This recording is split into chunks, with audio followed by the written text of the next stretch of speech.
Welcome to the Legendary Upside podcast and YouTube channel. My name is Pat Kerrane. You can follow all of my content at legendaryupside.com. With me today, Davis Mattek. We're going to be talking some ball, drafting a best ball team. Davis, how's it going?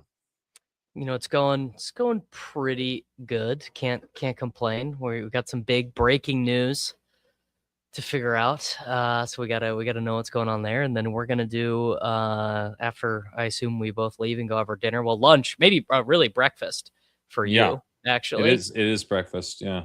Then we're gonna go do our crack rock draft. So we're having a good day, man. Yeah. But we just had the Josh Jacobs stuff drop. There's a couple misdemeanor charges they're going to be pursuing, dropped from felony charges. And then like literally a second ago, there's a report that there is video that I like literally just saw. Yeah, never good when there's video. From Matt Schneiderman. So, yeah, it does look like Jacobs is going to get suspended this year, I would say. Yeah. The question is how many games. It's probably like 2 or 6, right? So either it's like the two gamer is the personal conduct, like Goodell says, like, all right, 2 games, and then it's 6 games. I think if you do like 6 games, I believe is the CBA mandated domestic violence suspension. Yeah, if there's video of him, with an incident, like a physical incident, I think that really puts 6 games on the table. So it's one of those things where, he was originally charged with some felonies. That goes to misdemeanors. That makes suspension less likely, I'd say. But then video always makes it more likely. So you do also have the timing of this stuff too, or, he's now going to go to trial. And does he try to push it? But if video comes out, the NFL will just act on the video. Could definitely be. I mean, it certainly could be one of these things where he ends up being suspended next season, or he ends up being suspended mid-season, right? The Ezekiel Elliott situation, where he ended up being suspended after playing like 8 games or whatever. That's definitely on the table. I mean, in terms of what I'm doing in drafts, I had been under the assumption the whole time that there was a suspension pending. I don't have Jacobs as like a target or a non-target, but I do think when you're drafting him, you should treat him like a guy who has more likelihood than DeAndre Swift or Travis Etienne of missing games, while also knowing that's how we had it too. Yeah. We've had suspension risk in obviously the entire time since this incident. I do think if there's video, that would meaningfully increase the chance of a 6-game suspension beyond what we were expecting, because this is the first time hearing that there's video. So that I think does change the potential risk for him for a 6-game suspension for sure. Yes. Yeah. I mean, hey, the bigger news though, Tutu Atwell traded back to Los Angeles Rams. Can't draft Terrence Ferguson, brother. Can't draft Terrence Ferguson. Yeah, I mean, you are kind of an Atwell guy a little bit, right?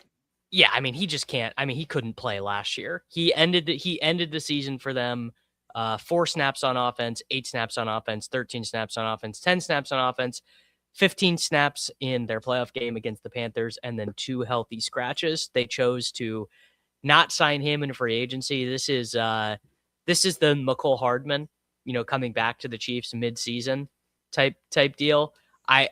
I'm not really. I guess if you had Xavier Smith or Kanata Mumfield or Jordan Whittington bags, you'd be fairly bummed about it.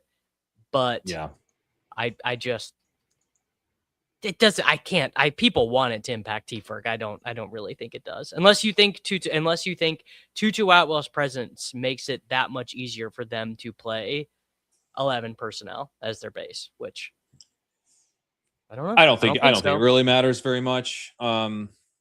It's Tutu Atwell. I think Tutu Atwell will play some, but I think on the other side, I actually think Jarquez Hunter is like clickable now because Ollie Gordon hurt his ribs, and Jalen Wright is bad. Act like Jalen Wright is. I've watched Jalen Wright play. He's terrible. I've got bad news about Jarquez Hunter. Yeah, well, you know what? Non-derogatory. That's fair. I mean, Jarquez Hunter was drafted last year and is now on a new team. New team. The Lynn Bowden. You know who's not on a new team? Jalen Wright. Jalen Wright. Jalen Wright's still on the same team that drafted him. I think Jarquez Hunter is like, I wouldn't be surprised if he didn't make the Dolphins roster. What a weird trade. Truly a very, very weird trade for it to be a player for player trade. You never get stuff like this happen in the NFL. It's true. Yeah. That one, I mean, it's two guys that they were probably going to cut. Yes. So it's like, 100%. Hey, do you want this guy? You want Tutu back? You can have him. You can have him. Yeah. Yeah. Hey, we're going to cut Jarquez. You want him? Yeah. We can skip having to claim them on waivers, and we can just go ahead and move right past it. Yeah. You're right. Yeah. That's what it is. So yeah, that one, I think, it's funny to joke about Tutu, but if Tutu matters for Terrence Ferguson, like the play was always dead. Like, it's the same thing as the Tootin stuff. Like if Chris Rodriguez is good enough to ice Tootin, you were wrong from the jump. You were wrong from the jump. Yeah, it doesn't matter. Like, obviously, you'd like to be able to kind of get there with a terrible player like a Dameon Pierce kind of, like, oh, well, he actually was really bad, but he had that 1 year. That's always nice. If it's nice to be wrong and still get points, but yeah, if Tutu is a problem for Terrence Ferguson, he should still be in the 18th round. Yeah. Some would argue that he belongs in the 18th round anyways, even if Tutu Atwell didn't make the team. There would be some. I think maybe 17th. I would say 17th. Okay. Yeah. Yeah. Well, buddy, he's not getting past the 12th these days. I mean, it's insane. Like, I haven't drafted Terrence Ferguson in days, weeks, maybe even, because he's like going, like, I just did a DK 25. He went at pick 122. He went ahead of Mark Andrews and Juwan Johnson. Just like, it's out of control. These aren't, I mean, I think part of it's your rooms, right? Your people know. They do. I guess, I'm marginally more likely to get him in a like a slow draft that is not being streamed for sure. But yeah. I mean, dude, we recorded a main last night. We're not even streaming it. And he went in the 9th round in the main. And then the one that you and I did together last night, he went in the 10th. Like, we weren't streaming that. I mean, people knew we were in it. As much as I've said about Terrence Ferguson, it is tight end premium, and that's like 3 rounds after likely, dude. It's pretty cheap. I right now, straight up, dude, I think I would just take T Ferg over likely. They're like the same play, but one's on the Giants and one's on the Rams. I think likely's a bad enough pick that's how you actually get me onto Team T Ferg. Just convince me he's a better pick than likely, which is a pretty easy one. If I delivered that like just slightly faster, I might have gotten an actual spit take from you. You could have got me. Oh man. So I put on the thumbnail, best picks because I figured, and then I put Mahomes on there. Because you're Mahomes mogging me though. Like I'm the fake fan. You're the fake fan? Yeah, you're Mahomes mogging the shit out of me, dude. How much Mahomes do you have? I'm about to go check right now. I know Malik Willis is my most drafted guy overall, which is not a leg up brand play. But yeah, like I mean, don't get me wrong. Like I have a very reasonable amount of Patrick Mahomes. I think the thing that has actually kept me from getting an insane amount of exposure to him is actually the existence of Brock Purdy and Kyler Murray. It just being like saving me from like totally going insane. Mahomes is my second most drafted quarterback though. 14.9% of my 2,400 best ball teams have Patrick Mahomes. So I have 350 Patrick Mahomes best ball teams. Wow. What was the percent again? 14.5. Oh, buddy. You're mogging the shit out of me. I'm mogging this. I'm truly mogging you. Oh yeah. No. Higher. I'm over 30% Patrick Mahomes. It is truly the most obvious good fantasy pick of my lifetime. I actually can't remember one. I can remember more obviously bad picks in fantasy football history, Yeah. like Marquez Callaway. But Is those the are always famous easier, one, that this is one of the things with fantasy analysis is that like more picks are going are to going to be bad. bust. Yeah, you're going.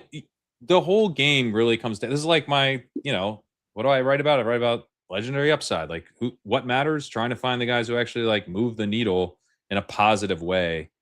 You're gonna have a higher hit rate if you just try to pick out the bust because there's gonna be a lot of them. So finding the guys who actually crush their ADPs is really the goal. I've got 32% Mahomes. He's my second highest drafted player on Underdog. Yeah, he just is. Like, okay, so bad season.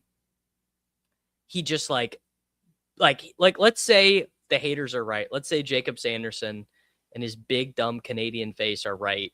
He turns in like a quarterback 13 season, 27 passing touchdowns, 15.8 points per game, kind of like a silent killer season at quarterback. But he plays But all it wouldn't 17 be games. at his But it price. wouldn't be. That's the thing. That's what I'm saying. It would not even be a silent killer season with obvious. I mean, he was a quarterback 2 in points per game last year. So I don't know. It's just one of the most. And you know what? There was another thing I was thinking, which is I actually just been giving it to the haters. Like, he's not going to run at all. He's coming off a torn ACL. Yeah, And I'm like, I'm done doing this. why am I just giving that to the haters? Right. When guys are coming back from injuries this quickly, why am I just saying, well, of course he's not going to run this year? Why am I giving that to them? Yeah, I mean, I'm I'm with you. Like it's I think he'll run less, Sure. but I think he's not going to run none. That's one of those ones that I think people are.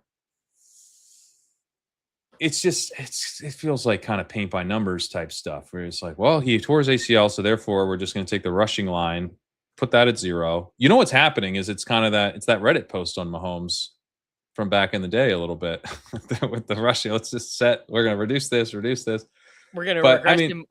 Well, this is what they've done. So this is, frankly, it is the Reddit post because what everyone has done, the global fantasy football community, I see them doing it.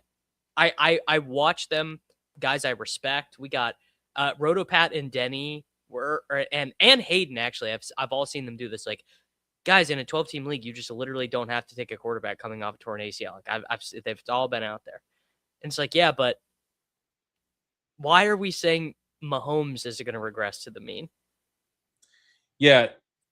And like, okay, so I'm trying to find, because the thing is about his ADP is it bakes in not just, so he had 23 and a half FFPC points per game last year, which is kind of the way my brain works best. But let me pull up Underdog. In Underdog scoring, Mahomes was at 21.7 points. Let's look at Herbert. Herbert was at 19.7. That seems like a reasonable downside Easily case for, right? Herbert, the offense was kind of a mess last year. He doesn't run a ton, run less than Mahomes did last year, certainly. Justin Herbert last year had a 19% advance rate. His ADP was 125, so that's maybe not the best comp. Bo Nix had a 19% advance rate. I guess he scored pretty well. Let me see. Baker Mayfield, I think, was down at like 13%, and he had an ADP of 93. So there's your downside risk. Baker had 17.4 points per game last year and had a 13% advance rate at a similar ADP to Mahomes. So do you think he could drop 4 points per game from last season? I mean, frankly, I think he can. Like, of course he can. Like, if the haters are right, The haters are right.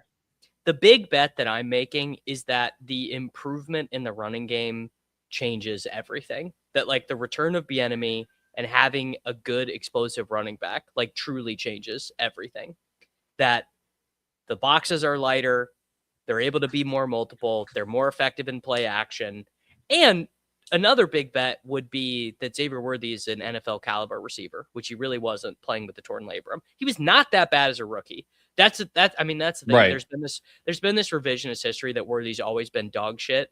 I mean, he had some big gaffes as a rookie in terms of like not knowing where the boundary and stuff was, but he was like league average to slightly above league average receiver as a rookie, and then was really, really bad last year playing through a torn labrum. Yeah. I think the Worthy is the thing that's funny about, you talk about how bad the receivers are. They aren't great, obviously, but we do draft one of them in the 3rd round, one of them in like the 9th round. We draft a tight end in the 9th, 10th round. And then we're drafting a 4th weapon now in like the 15th round or whatever. So I think the people are over their skis on Cyrus Allen potentially. They may be, but and also we draft a running back at the 1-2 turn in the early 2nd round. So there's, the weapons are actually individually priced like they're going to score points. It's if you just looked at like the ADPs of the weapons. Now some of that's because people believe in Mahomes to elevate these guys. I get that, but it's not like the Dolphins, of course. The first non-running back is off the board. Achan's going after Walker now, and then the first non-running back is Dulcich or Caleb Douglas, depending on your draft. Right. And then maybe Chris Bell moves up. But yeah, it is it's an argument that I get what people are saying when they're saying this the weapons are bad, but they're also like they're not that bad. From what we expect as a community for them to score.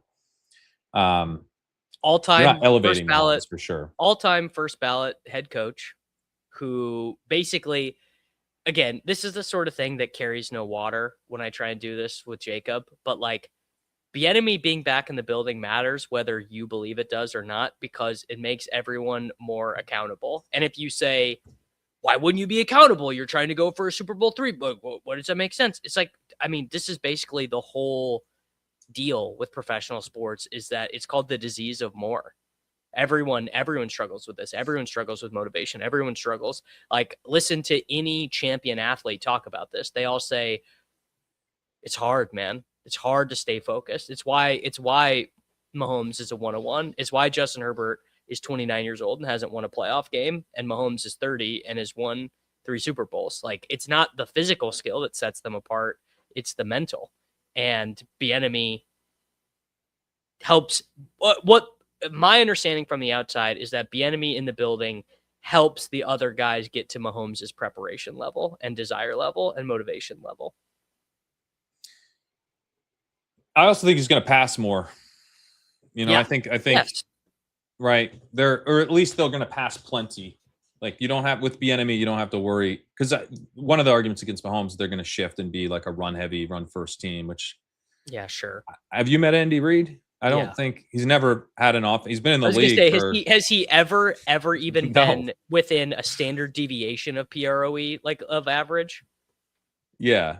Bieniemy was such a genius with Sam Howell. This is part of the reason I like Bieniemy is he literally had Sam Howell, and he's like, I have to throw it constantly. I have to, yeah. Yeah. Sam Howell was like the quarterback 8. Yeah, exactly. So Sam Howell bullish, but yeah, I'd rather be Herbert than Mahomes. I think taking Herbert over Mahomes is totally fine, but Mahomes goes after Herbert, which is part of the reason that he like 30 picks after Herbert. Yeah, and look, as we talked about, there's obviously going to be more busts than hits. And so Mahomes turning in like a Baker Mayfield-y season and underperforming at ADP is definitely in the mix. Like, that can happen. But it's also like not like it's not like it'd be a 3% advance, right? There's some downside to it. I think a lot of the risk is kind of priced in, where you can still underperform, you can still be a drag on rosters, but it's hard to see him being just like crushing you. Where like Mahomes, if you look back to 2023, he had an 11% advance rate because he had an ADP of 20.6, right? Like, you could get the price just creates the risk. to a large degree, and the price is now so much cheaper than we've ever seen on Mahomes that I think you are now looking at a bet that's very clearly tilted to the upside, where you have an offense that's performing better than it did last season, which is a pretty low bar in some ways because of how poor the Chiefs were relative to how they've been. And then they're operating with volume still, and you get Patrick Mahomes. That's one of the other things. Like, hey, remember how this guy's like absolutely nuked multiple times? Gotta bet on talent at every position other than quarterback. Every other than quarterback. He had a 25.5 point season 4 years ago. Are we allowed to talk about that? Nope. No, you We're not allowed to talk about it. You gotta take Kyler Murray because he runs. Yeah. Yeah. So anyway, Mahomes, we're never going to convince the people, but I think it's been one where, you're normally at 8% everywhere, so you're really going out on a limb. I'm going out on. He's my. And you know what? In the end, he'll end up being my most drafted one because I am backing off a little bit on Malik Willis. Not because I am like, this guy sucks, he's going to get benched. Like, I think all the bets I made on Malik Willis are good. I made them with clear heart, clear eyes, and a full heart. I understand the benching risk. I just think this is a kind of asymmetric bet that, yeah, functionally induces more variance in best ball because his odds of getting 0 are better than Sam Darnold's, but his odds of scoring 27 points in a given game are like infinitely higher than CJ Stroud or Sam Darnold or Fernando Mendoza or Geno Smith, just because he's going to generate rushing touchdowns. Like if the Dolphins score 10 rushing touchdowns, Malik Willis probably gets half of them, and I think there is a marginal chance. I'm giving it a 7% chance that the Dolphins are not a laughingstock. 93% chance they are a laughingstock. 7% chance they're not. And are you going to post that on Kalshi so I can scoop it, or? Imagine having someone has to settle whether or not they're a laughingstock. That's tough. That's tough. That's a tough market. That's a tough market. Yeah. Yeah. It goes against you. They're clearly a laughingstock, but people just decide they aren't. Yeah. I mean, Willis, I have some of in Superflex. I've got him on teams that are just need a little bit more juice in a 3 quarterback build. I get the Superflex utility of him because I just have my full exposures up, and Superflex is a lot of that because I think he's an insanely good bet in Superflex. I understand why people would not be into him in regular. Question on price creates risk. So when a player even drafting at a good price shoots up in ADP, do you avoid the player at the new price or keep drafting? It would depend entirely on what the current bet looks like. It's just like, there's a new price, but there's probably new information. So what is that information? For a while with Stribling, I was continuing to draft him, and now I think he's risky where he goes currently because he's risen probably too much. But it just depends on what I think is going to happen relative to the market. Yeah. I'll say one thing I do differently now is I do not bag defend fallers. Like when the wind started going against Stowers and Gadsden, I said, you take them away, wind. I do not. Yeah, the wind took those guys away too for me. Yeah. And they can go. I bag defended a little on Stowers, but it was, I had to abandon ship. Yeah.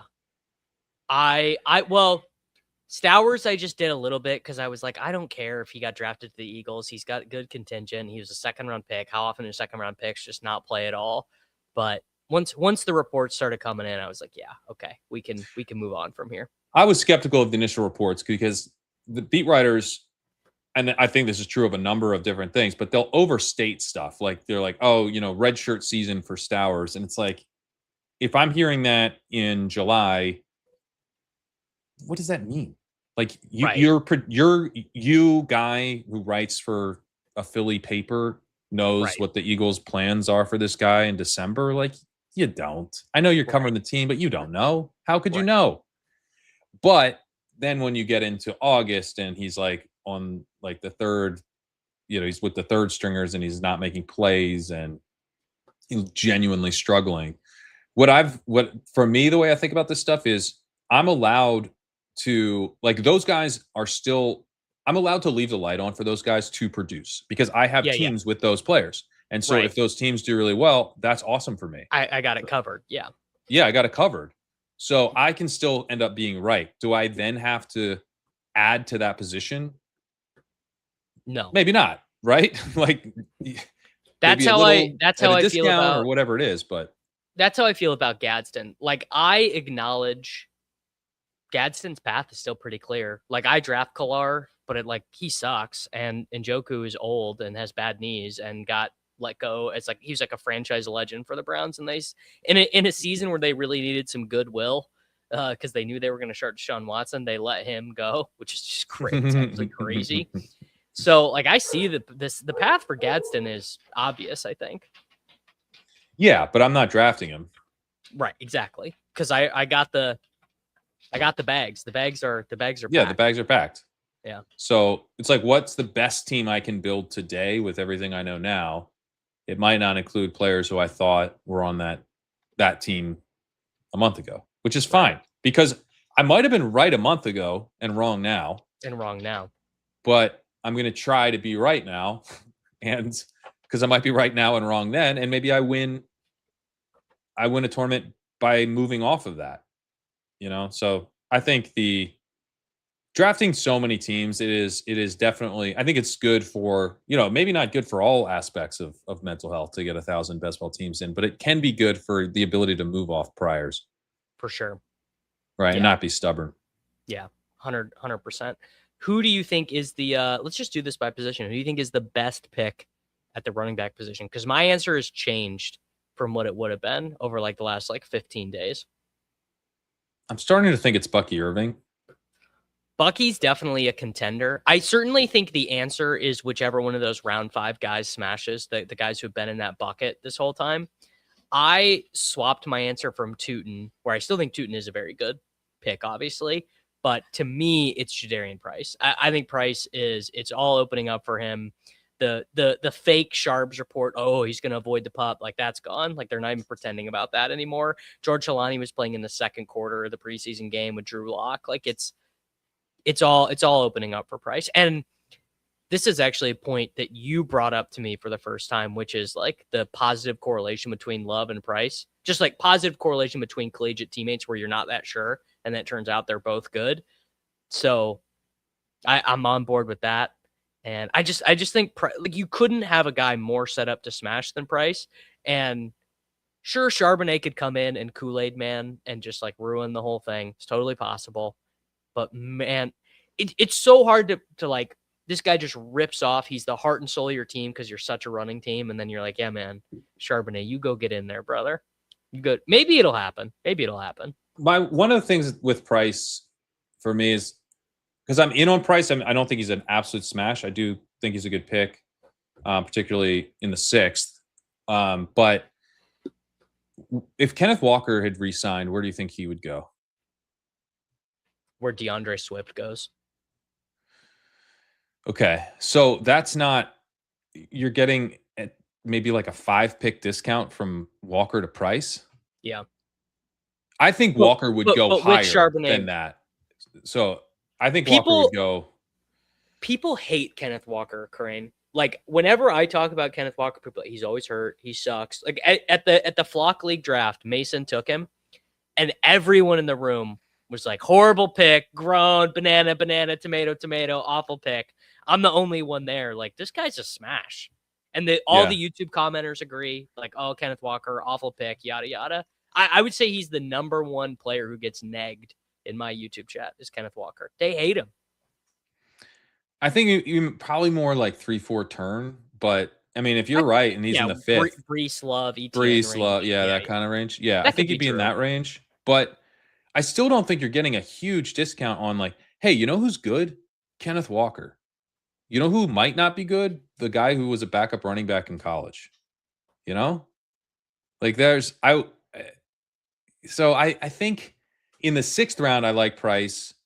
In the late 5th I like him okay, but he's flipped Travion now in high stakes. He's probably gonna, you can see him going ahead of Tootin, going ahead of guys like Bucky. I think if he moves into that range again, I've just felt like he's basically the bridge between tiers. So if it's, Tootin, Judkins, all those guys are off the board, and then Price is still there, I love it. When he's in that group, I have trouble prioritizing him. Why do you see him as such a smash? If it's a 2-down profile, not a particularly voluminous offense. What is it? So the one thing is I'm not certain it's a 2-down profile in the sense that Okay, one, he's pretty explosive, and he is. Yeah. one of the things that we know is that kick returns and punt returns correlate pretty well with receiving ability in the NFL. Like there's a lot of evidence that like good punt and kick returners excel as receivers in the NFL. He was an awesome kick returner, and the very limited receiving, like I just watched some of his stuff, the limited receiving work he got, I literally think he had 15 receptions. He looked pretty comfortable. And the Seahawks used Zach Charbonnet, who's fat and can't move, and George Halani as their receiving down backs. Not to say that Price is going to be a receiving down back, but I do think in the way their offense works, kind of like the early down, like I honestly kind of a Bucky Irving style role where even though is not the quote third down back, he's still getting some receiving work. I'm not saying, I don't think he can catch 60 passes, but if he caught 38 passes, I wouldn't be like completely stunned. It's a talent bet. I mean, frankly, the most boring thing that I can tell you is that the average stat line of a running back drafted in the first round for the last 10 years, someone just put this in my chat, is 1,457 yards and 9 touchdowns. That's just the aggregated stat line. Now, of course, that includes, Saquon Barkley and Ezekiel, Yeah, insanely good there's guys. some extremely talented players doing the. But doing even if you look at the shitters, right? So even if you look at the guys that objectively that were bad picks in the first round, your Najee's, your Josh Jacobs's, your Clyde Edwards-Hilaire's, the only 2 out and out huge busts for first round running backs the last since 2010, so the last 17 years are Rashad Penny and CJ Spiller.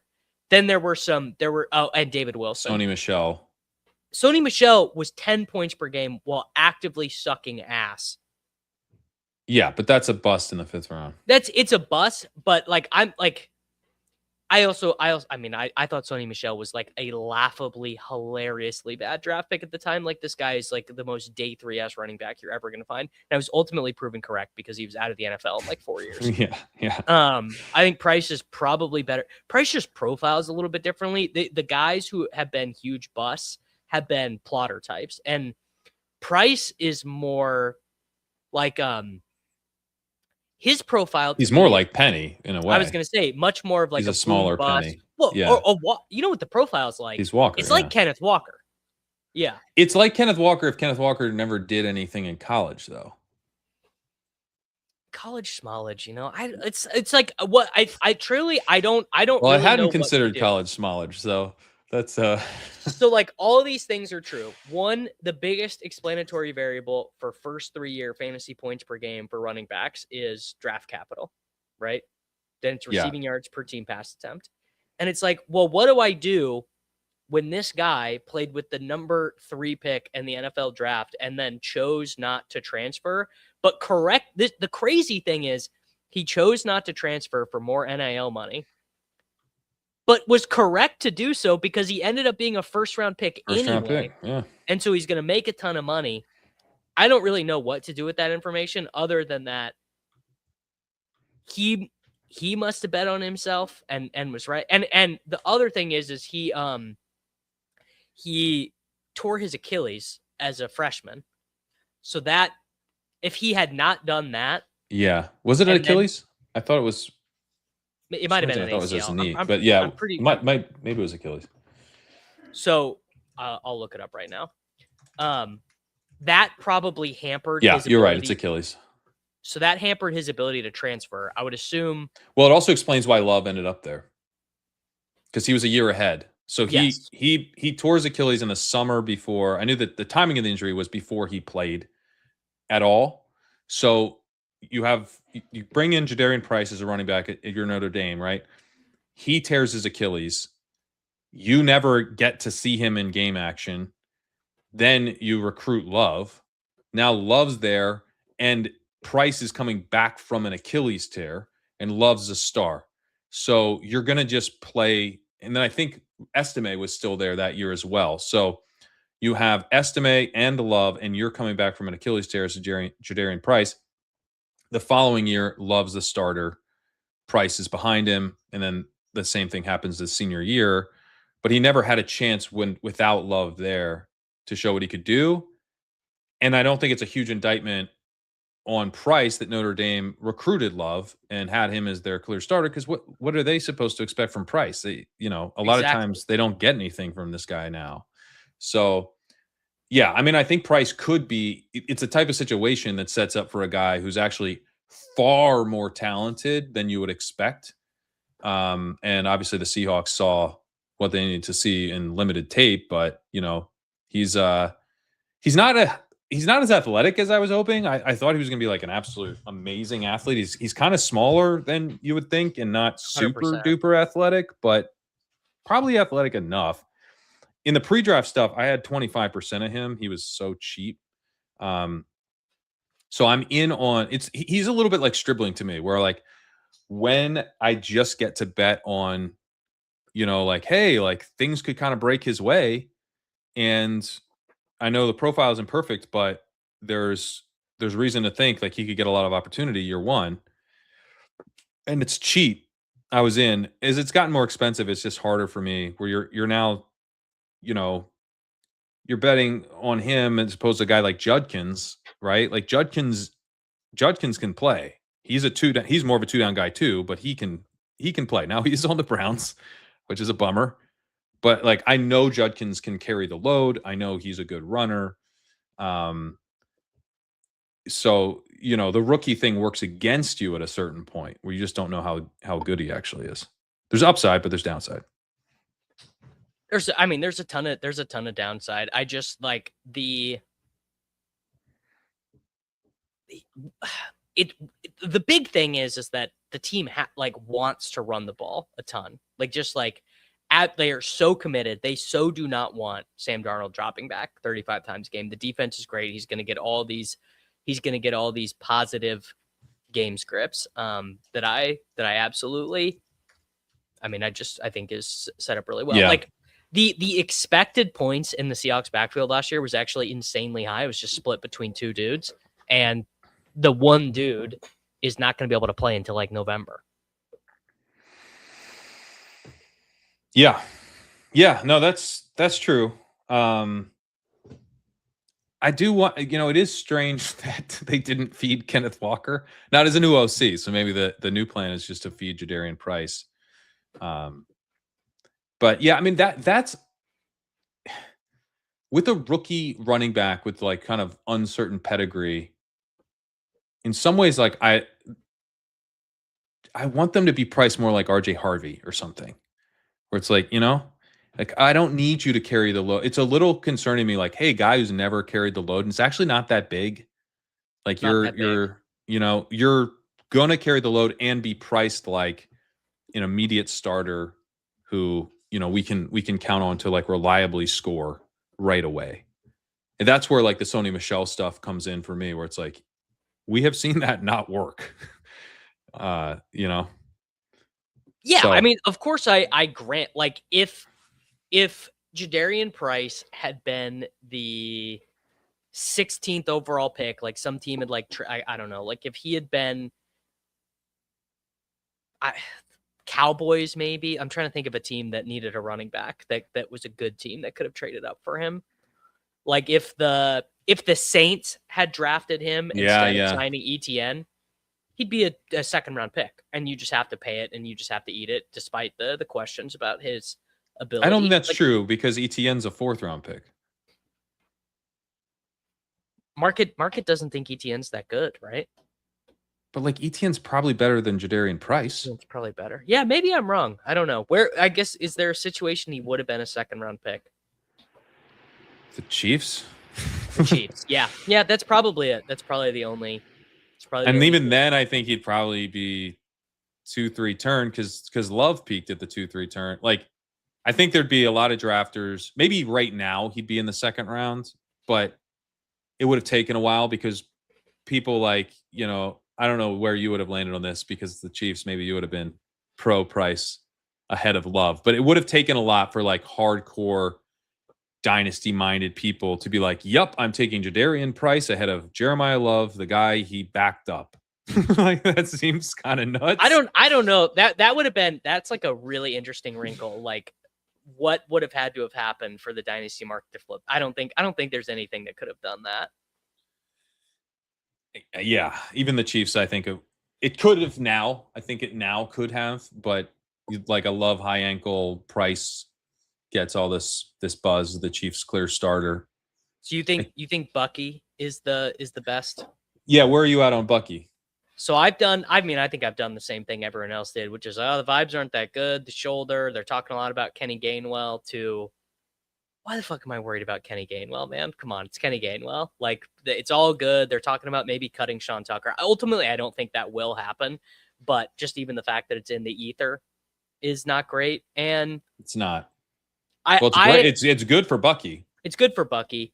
Yeah. I mean, I'm just, even as a prospect, I just was never that much of a Bucky guy, like it's going to be, you guys know, it's hard for me to sell myself on a 3.5 RAS guy, like it's just not, it's not my thing. I was just starting on the Legendary Upside article. I'd not gotten all the way through it. And you only go through the first 3 rounds, right? So Bucky's not, I do the first, I'm going to do that article covers round 1. I'm hoping to finish the one that we'll cover round 2 tomorrow and get it up Saturday morning. And then I'm going to write up I'm going to only do, so what I do for that article, if people aren't familiar, and it's free, by the way, on Legendary Upside. And if you want to check out the audio version, the Legendary Upside podcast has me narrating it. So yeah, check it out. And what I do for that article is I travel to the future and I observe and then report back exactly what happens, what these guys score when they have the legendary 23 plus point per game type season that just means you had to have them. But then I also travel to a different future where they suck. They're healthy, but they're kind of like Genty last year where you're looking at like half the expected advance rate the second you take them, even though you get 17 games. And for the guys in rounds 3 plus, I'm not going to do the second one. I'm just going to look at the Legendary Upside aspect of it because that is the classic dead zone. We understand that those guys have risk, otherwise they'd be going higher. And so I'm more interested in what does it look like when everything goes right? Do these profiles actually have upside? Because that's the big thing that Gretsch looked at, when he was writing about the dead zone 5 years ago or whatever, 6 years ago. It was, there's no upside here. That's the problem. You're taking guys that don't score. Like, of course there's risk because they're running backs who aren't going very highly, and they come with limited ceilings. And so you're kind of taking these bets that are tilted to the downside. So with Bucky, it's going to be fairly easy. I've already kind of mapped it out. It's going to be pretty easy.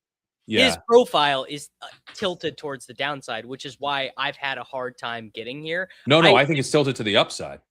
I have a hard time because I'm like, man, he loses the high value touches in so many. Not if Tucker's not a factor. If Tucker is legitimately not a part of the rotation, it becomes a lot clearer. And swapping out Rashad White for Gainwell is kind of interesting because actually you made this point to me last night, which is that Rashad White actually is like a fine goal line back. Like you wouldn't hire him to do that job, but if you put him in that role, he's fine at it. Whereas Gainwell's even smaller, a little bit more of like water bug style. Not that Gainwell's like him and Bucky are basically the same size. Bucky is just way better than Gainwell. Right. And I also think like one thing to think through the Bucky thing is okay, so if Tucker's not a factor, Tucker not being a factor is huge for me. That's the way I'm, that's like a very important part of it, because Tucker, I thought, when they tendered Tucker, it's like, okay, this is like $3.5 million. That's like a pretty good amount of money to spend on a third string running back. They clearly are going to have plans for him. He's not going to be zero. And what does he do? He's good at the goal line. He's a bigger guy. He's kind of a banger, but he's got some, once he gets rolling, he can actually have some breakaway stuff. Like, he's a good runner. That, if you're getting squeezed from a good runner who could be good at the goal line and a good receiving back, then that's a trap back. That's just a guy you're getting between the 20s touches. You're paying fourth round prices for that. That seems bad. But if Tucker's not a factor, I was just thinking, like, okay, what if I took the Steelers backfield from last year and just brought them to Tampa Bay? We've got Kenny Gainwell. We get Jalen Warren. Bucky's gone. Tucker's gone. Everyone's gone except those two guys. What I'm taking Warren currently at the 6-7 turn. Would I take Warren in the 5th if he just got moved over to Tampa Bay? I think I would. He's behind a great offensive line. Well, you certainly would. I certainly would. I don't know if the market would. Maybe they wouldn't, but you know what? The market, I agree with directionally there, that Bucky is better than Warren. And so I would definitely strongly consider taking Warren in the 5th. Why am I not hammering Bucky in the 5th if it's really just going to be him and Gainwell?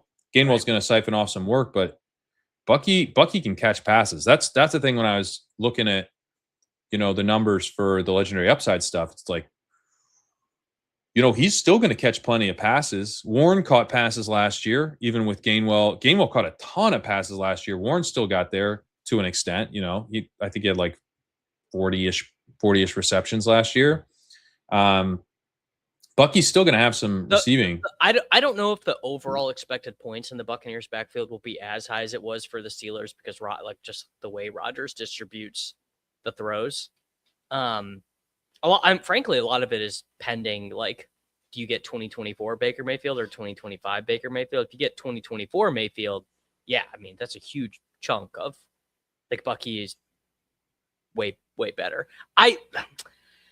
Frankly, if I'm just going to keep it 100% real, I just am like kind of biased against Bucky and all guys of his archetype. So it's so hard for me to be like, yeah, man, this little guy who is like pretty productive, but just an okay prospect in my mind. It's especially when they get there on efficiency, they get there on fantasy points over expectation. It's so hard for me to be like, yeah, man, I'm just going to press the button so hard on this guy. Like, I can acknowledge all the points being true, but then I'm like, yeah, man, but Quinshon Judkins is 230 pounds and he's going to have multiple 30 rush games, and it's just like, it's one of those, it's just kind of one of those things for me that I acknowledge that I'm like, my position is the less defensible one. Yeah, Bucky is a little bit of an outlier, and then he's like super unathletic by the combine stuff. But I mean, you watch him play, you understand, like, he's got no top gear. Like, if you need it from like the 30-yard, from, if you're doing a 40, from like the 30 to the 40 has got to be, there's nothing, he doesn't accelerate anymore. It's the Kerrane thing where he can he can generate chunk plays, but he can't generate explosves. Like, he'll get you a lot of like 13-yard gains, but he's going to struggle to get you the 34-yard gains. 100%. But I mean, those 13, 14-yard gains, like, those are pretty sweet. For sure. If you're delivering them consistently, and he accelerates really quickly. That's the thing with Bucky. It's like, he's up to speed. There's not much speed, but he gets there immediately. And he's decisive as a runner too. Like, just watching him compared to Rachaad White was like so illuminating. You're like, oh, White kind of has the Le'Veon Bell style, but he never makes the move. It's kind of like if Le'Veon Bell kind of did the skipping thing, but like the whole time. You know what I mean? And Rachaad White is like an elite athlete. If he did just pick the hole and go, he'd be pretty good, but he doesn't. So yeah. But yeah, so who would you have at wide receiver? So my like glib answer that I want to do is Parker Washington, but I Mm-hmm. don't really believe it. And the reason I don't really believe it is I just think like all the Jags wide receivers, including Hunter, will probably have stretches where people will be like posting their exposures. Like, I'm such a genius, dude.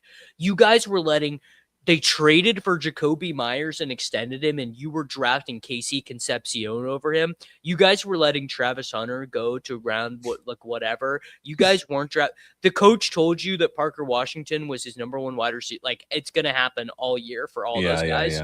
Yeah. My real answer at wide receiver is Burden. Bird, he's just like, he's going to be a superstar. We're going to take him at the 1-2 turn next year. He is going to get. I actually can't remember if I was doing this with you and Jacob last time, or if this was on the one Miss Silva and those guys. But like, he is getting the scam. He's the scam stuff, the stuff that Ben Johnson stays awake until 2:00 in the morning diagramming to get 13 yards. That's all going to Burden. It's not going to Rome. Rome is he's a good X receiver, but he's an X receiver. And that is the NFL right now is just kind of drifting away from that style of guy. He has proven the efficiency part. I mean, his fantasy points over expectation, or like fantasy points per route, is insane. He's a great athlete. His prospect profile was weird in the sense that his junior year was a down year, but it still was like a decent dominator rating. Also, I just recently realized this because I got into an argument with someone about why was Theo Weege better than him. And if you so you have to kind of do a little bit of kajiggering, but he had 150 rushing yards and 2 rushing touchdowns his final season at Missouri. And if you just count those as receptions, then all of a sudden he's the best receiver. His dominator rating goes back to 30% or whatever again. And I'd have to go back and watch the plays to see if they were screens or end arounds or whatever they were. But I just think I think he's awesome. 2, it's a great bet on Caleb Williams, who I think is also awesome. And I think the year 1 to year 2 improvement from Caleb Williams is like, what other quarterback has gotten that much better year 1 to year 2? It's like Josh Allen. That's it. Most quarterbacks who are as bad as Caleb Williams. Yeah, it was pretty big.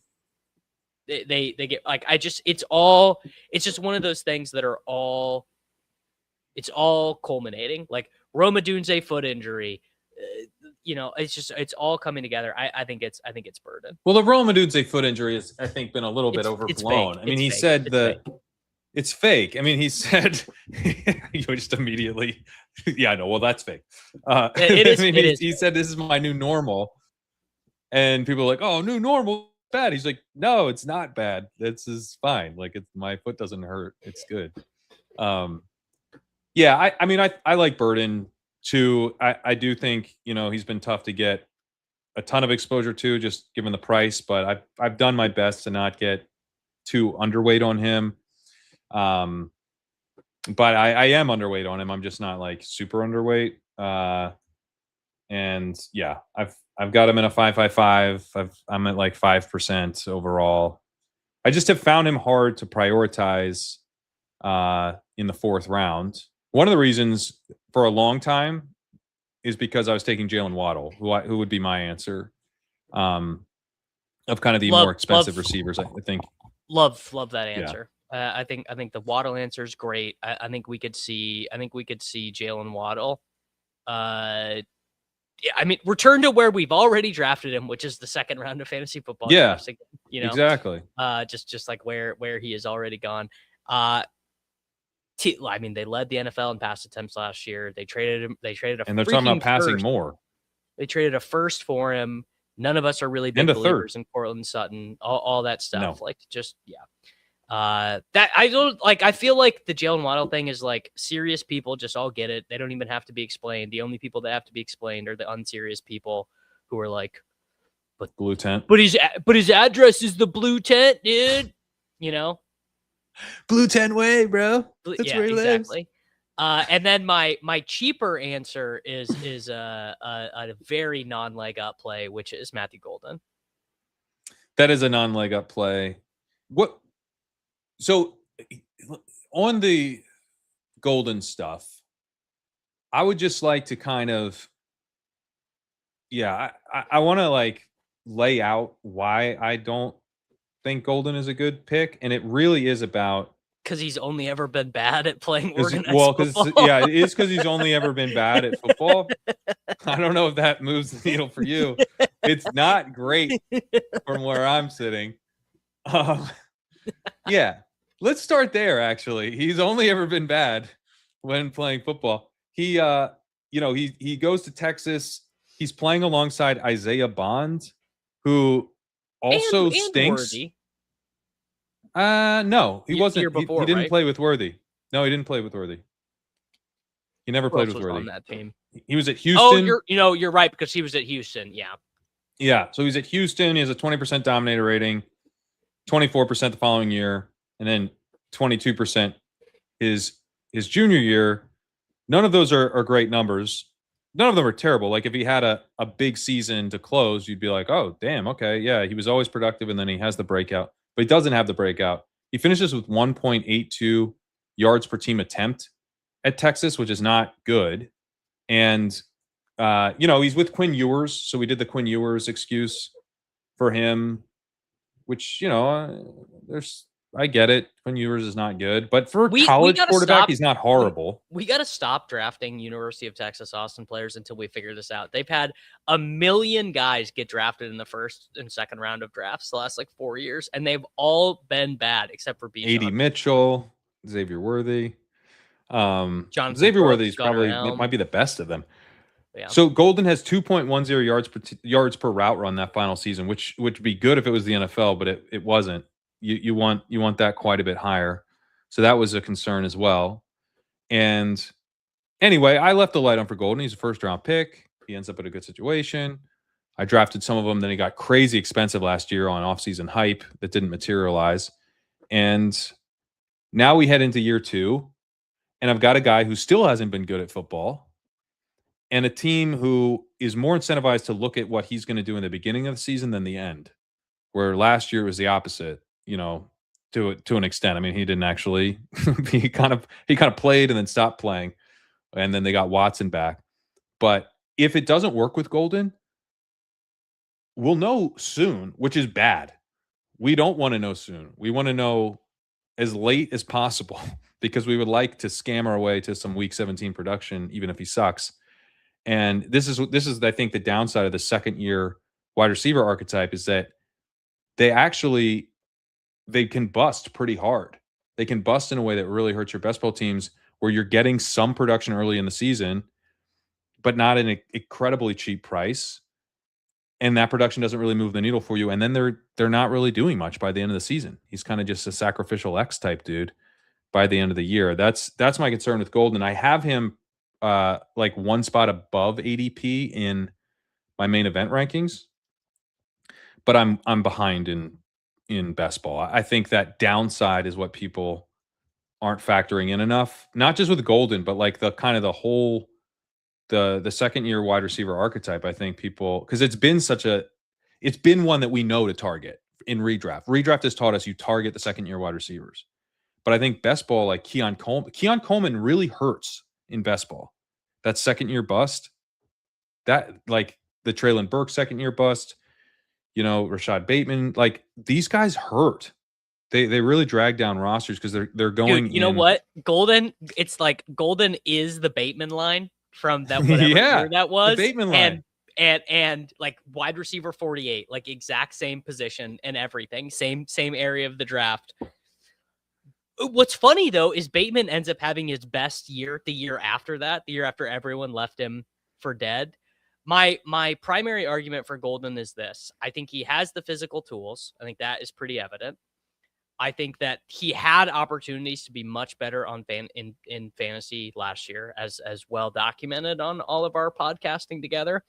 He, however, did not do that. Got benched effectively for a cast of veterans, and I did have his best game in the playoffs, which I still don't really know what to make of that. The reason why I'm in on Golden, so frankly, it's similar to why I changed my tune on Parker Washington.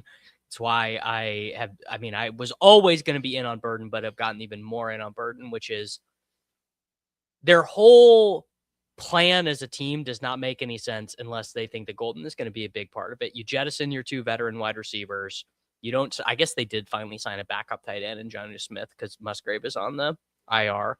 But like everyone associated with the Packers thinks this is going to be the most pass attempts Jordan Love has ever had. Like they're talking about playing faster. Josh Jacobs now seems like he's going to be suspended. Like you're counting on Marshawn Lloyd.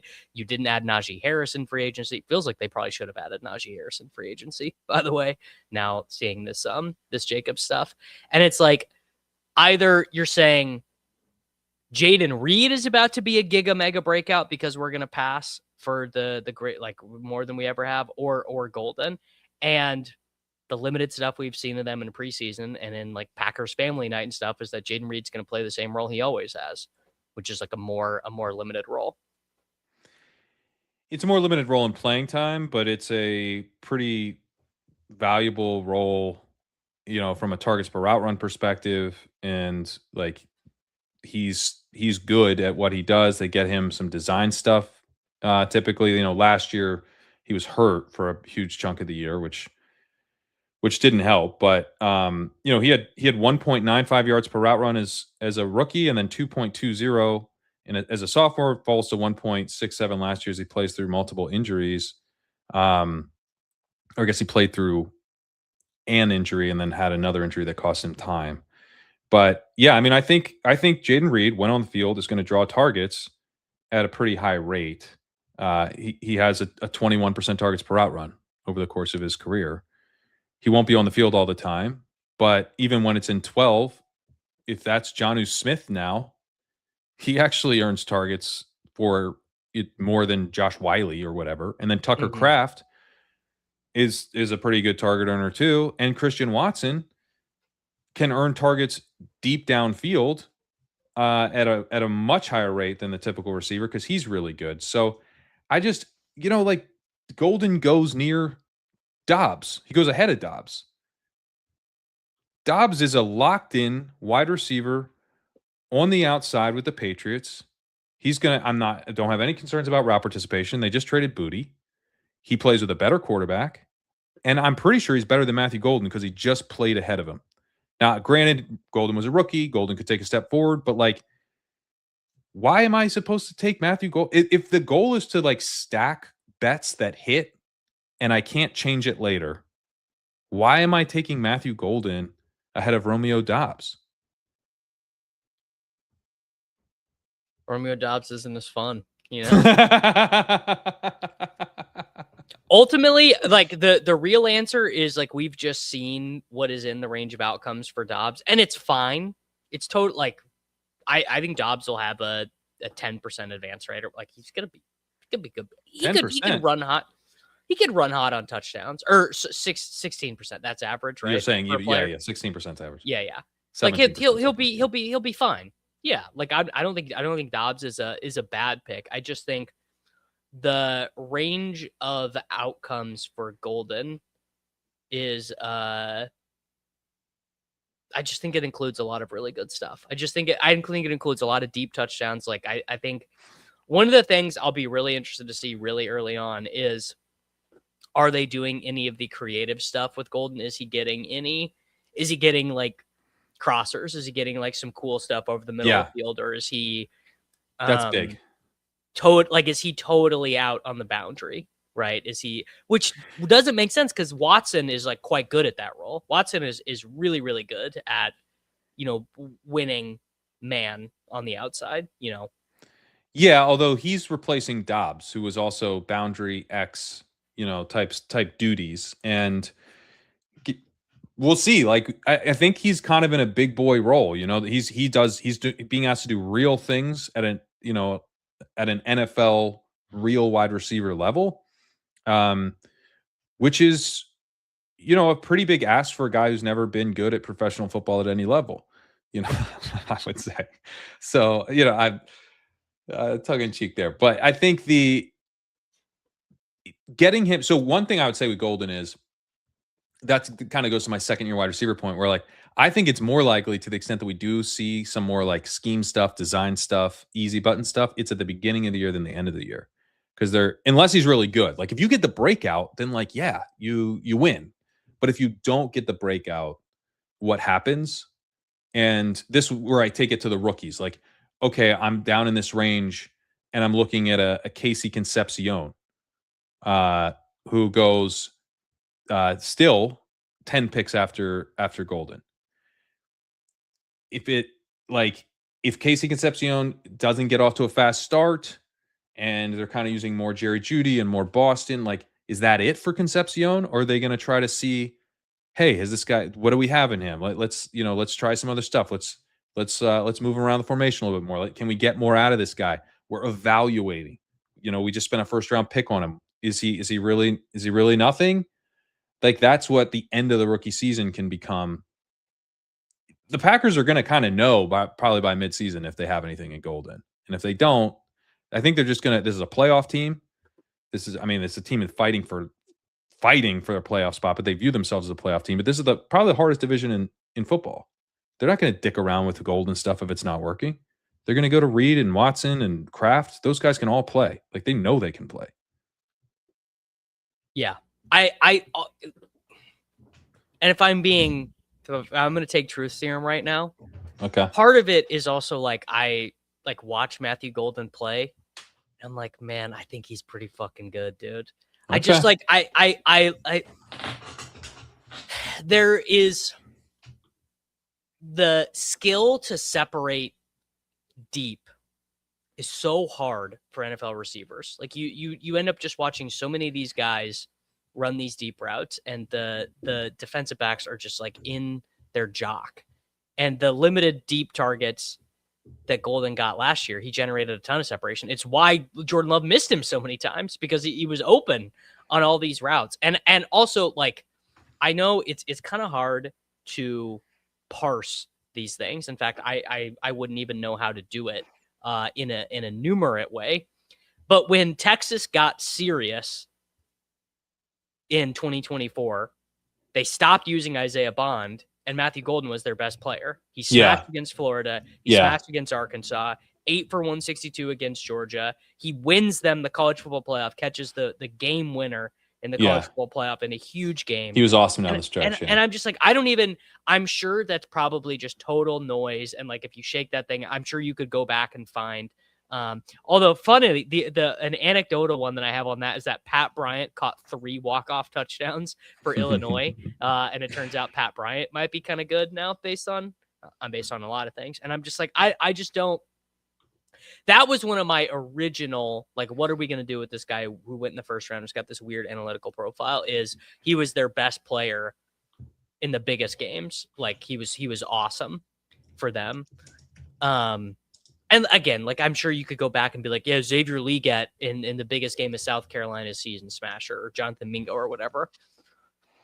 But I don't know. I think it is a talent bet.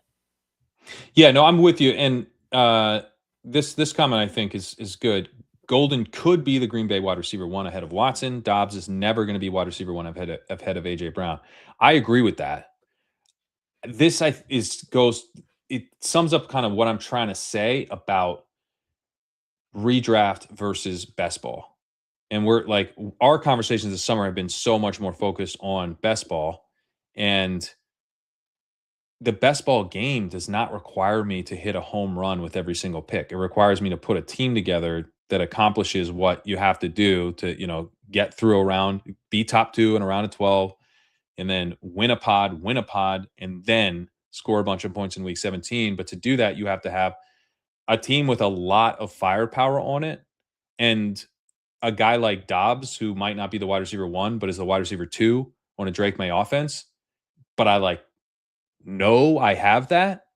That has a lot of value in a best ball setting. That kind of, that the higher probability that he is something has a lot of value. In redraft, I totally get the Golden play more. It's like, look, if it doesn't work, it doesn't work. We're going to swing other ways. I still don't think he's one of the better upside swings. I think there's more fun and frankly higher upside swings. But I totally understand it. And I have him like rated ADP in the main event. So he's not a fade for me there. But yeah, I think it's a best ball redraft thing to a degree. And one that I still think in best ball, that's part of the edge. is people know how to play fantasy football, but when they say that, they mean redraft. And so putting better best ball rosters together is still a pretty big edge. I ultimately, you're right that he's a much better redraft pick than a best ball pick. You're ultimately very correct about that, which is he has so much volatility in his profile. There's like a couple, like I've obviously learned a lot about best ball from yourself and from Zach and from Shady and the Sims and Sidekick and all this stuff. But I still allow myself to have some hope, Of course, and some of course. wishes and some dreams, as a treat. And Golden is a treat. At tight end, Kerrane, I'm very curious your answer, because I have two tight ends at opposite ends of the spectrum who I think are going to define the season. But I'm very curious yours. Yeah. I have two tight ends also at the opposite end of the spectrum. I'm gonna guess one of yours is Loveland. No. Okay. Oh, I see what you mean at the opposite end of the spectrum. Yeah. I thought you meant early and late. These are two guys I'm thinking of two guys I like, early and late. Okay. But Hit me. So, yeah, I mean, I'm going to say Brock Bowers. Bowers is yeah, fine. Yeah. If Bowers is yours, I'll say McBride then. I think McBride, actually I have more McBride than Bowers because you can get him in the third round. I think third round McBride, the year after he had the massive breakout, is going to be one of those ones where we're like, why did we do that? That was weird of us. Just mid third round all the time. It seems insane. I mean, I like McBride more on DraftKings, full Sure. PPR with Full the PPR. scam. Bowers, I don't care. I think he's great in both. I don't even like, my case there is I have higher expectations for what Clint Kubiak can do. Although I actually do think the Genty injury, which while we have been on air, Genty posted a Bible verse about like enduring hardship on his Instagram. Uh-oh. So the last guy I remember doing that is Bucky Irving before he missed like 10 games. So I'm getting some bearish signals from that. Yeah. And I think that does matter. I actually think Genty is like such a singular force that going from him to Mike Washington is quite bad. I agree that it's bad. Yeah. But Bowers is just like, he is basically the combo of prospect plus first year plus what he did while healthy last year is basically as good of a 22-year-old tight end. He's turning 23 now, as we've seen since Gronk. Yeah. It's that good. Like McBride is 4 years older and was a 4-year player. Bowers was a 3-year player. McBride rode the pine for 25 games behind Zach Ertz before he finally, broke out. Like Bowers, when he has the rookie record for receptions in a season, period, not tight end, just overall. Like it's no besmirchment on Trey McBride. It's just I think Bowers is like a one of one Hall of Fame. Like we're like 20 years from now, we're gonna say, Gates, Kelsey, Gronk, Bowers. Those were the guys. Yeah. Yeah, no, I think you're right, and I think who's the analytics guy that was with the Raiders that said he was going to break the receptions record or something. Ryan Pignetti. Yeah, Ryan Pignetti. I don't know if that information is accurate, but I choose to believe that it is because I drafted a ton of Bowers last year. And I believed he was also going to absolutely smash. So the PCL thing is, really unfortunate that derailed his season.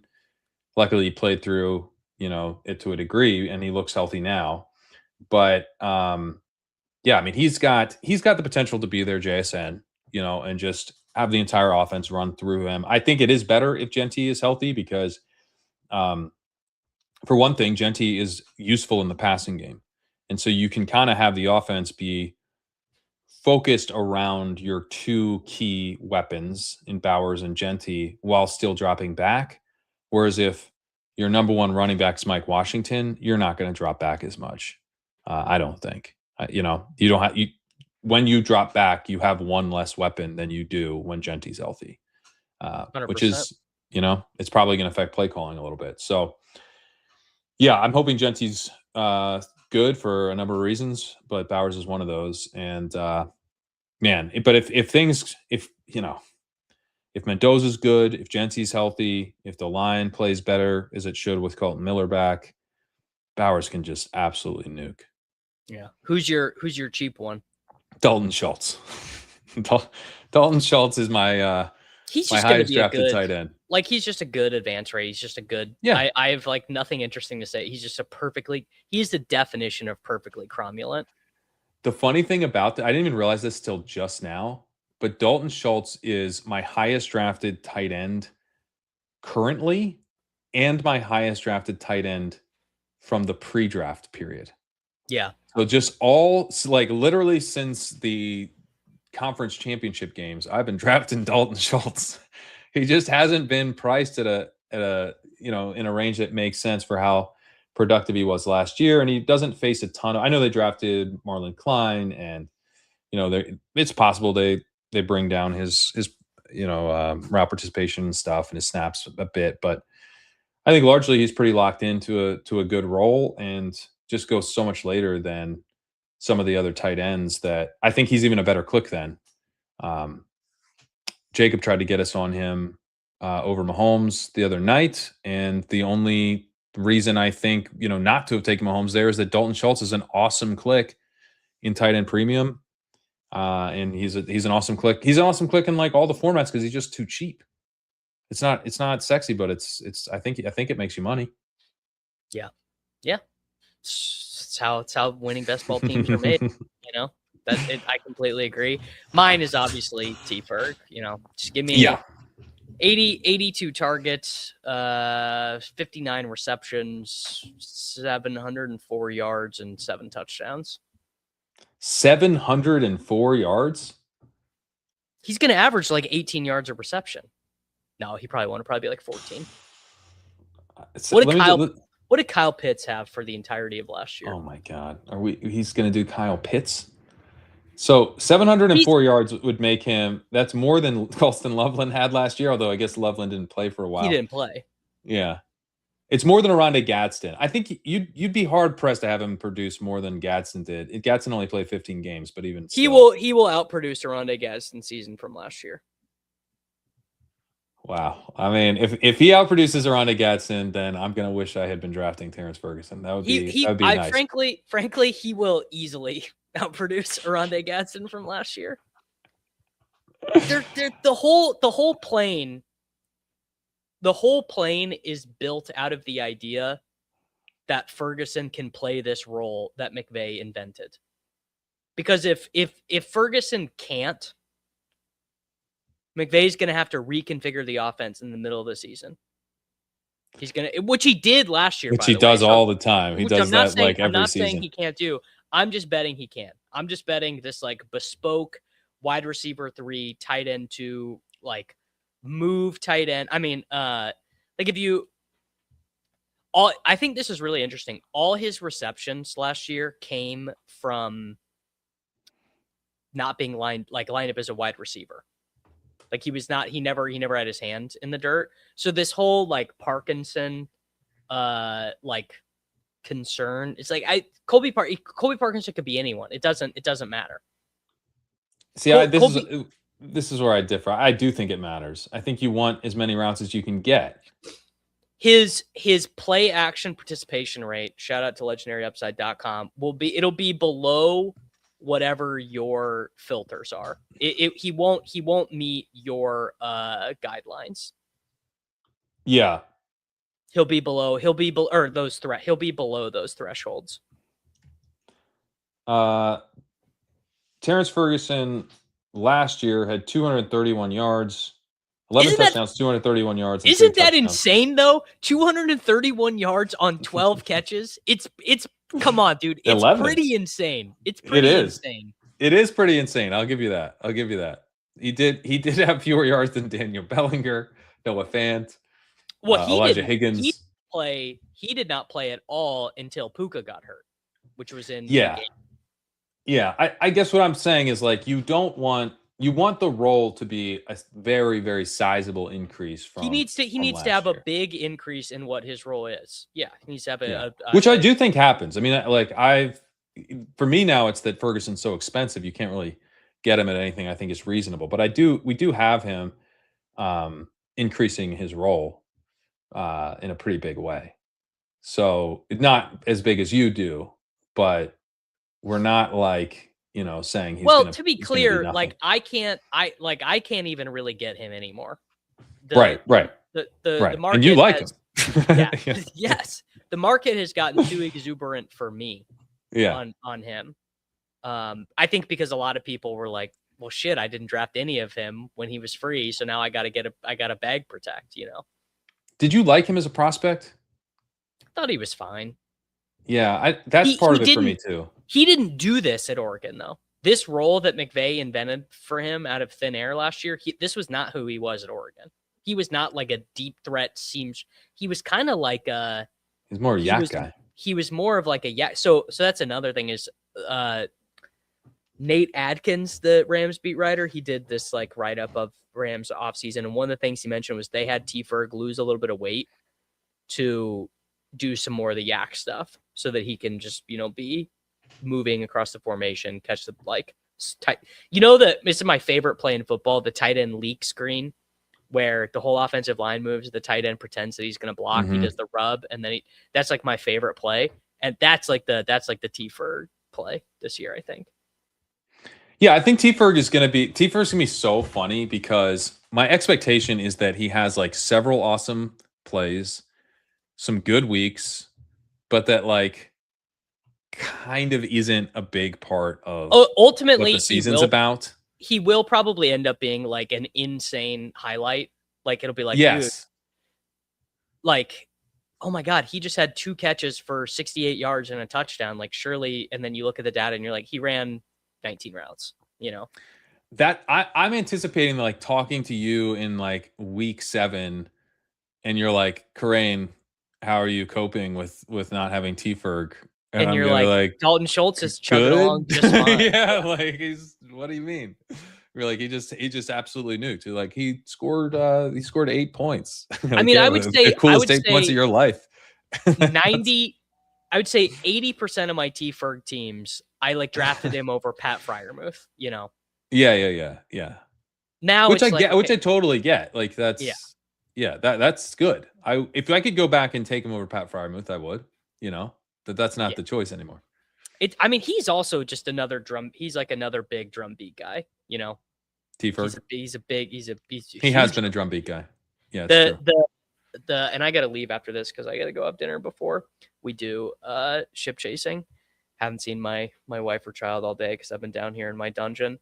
The Cowboys and the Rams had joint, they did the fake game, the joint practice. T Ferg had 8 targets in the joint game. Oh man. And Colby Parkinson, Max Clare, Tyler Higbee, Davis Allen had 0. This is 0. Oh boy. And it's not like Colby Parkinson could very easily like catch 5 touchdowns and people be like, Davis, you're so dumb. Why wouldn't you just draft Colby Parkinson, bro? Like that could definitely still happen. You don't have to draft Colby Parkinson. I'm not really drafting Colby Parkinson. Like it's I do. clearly. I do a little bit as like just an absolute bag protect, dude. Like just like an all-time bag protect on taking Colby Parkinson. Yeah, I'm not really taking him, but like kind of 20th round stuff, sure. But yeah, it's by the way, on the practice stuff, did you see Carnell Tate had like 7 targets Yeah, today? but there was no targets per route run, so how can we possibly examine, dude? If you don't tell me the routes, then I don't know how to interpret it. I wouldn't keep miming that stat if it was just like, oh, whatever, T Ferg looked good in practice. But it was the fact that I literally combed through the play-by-play.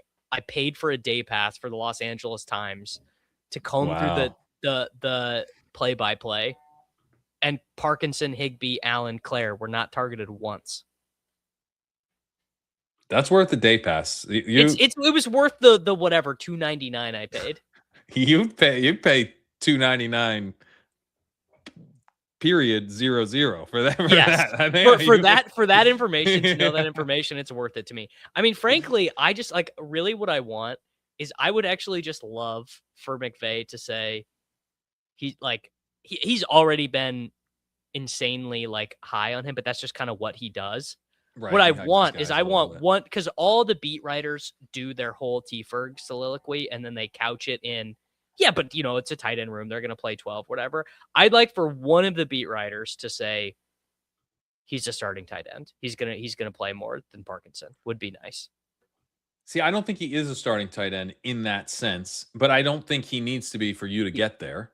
Yeah, I correct. think you're basically hoping he's Isaiah Likely or Mike Gesicki, but it's like a more creative Mike Gesicki.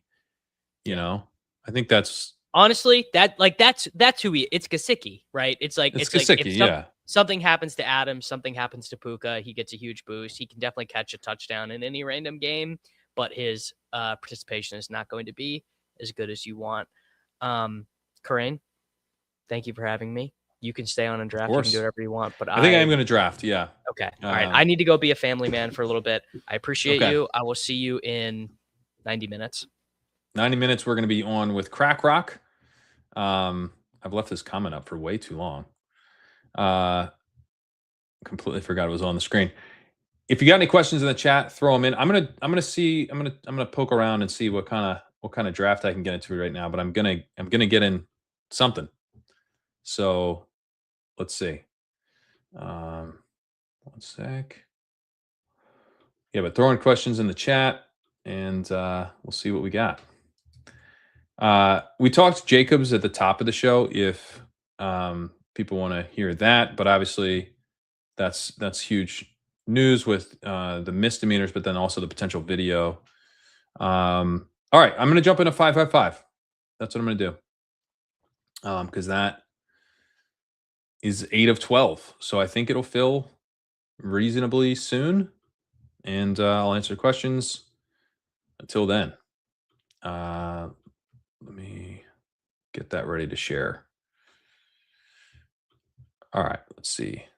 Why are you the number one T-Ferg hater? I think we just had a nice discussion on T-Ferg. Did I come off as a hater? I told Davis he could totally get there, even if he's not a true starter. That thinking of T-Ferg kind of like Isaiah Likely has been one of the ways that I've kind of come around to him on the Top Guy Tuesday last week. I'm pretty sure I took T-Ferg. The Sidekick recommended as the top guy, I believe.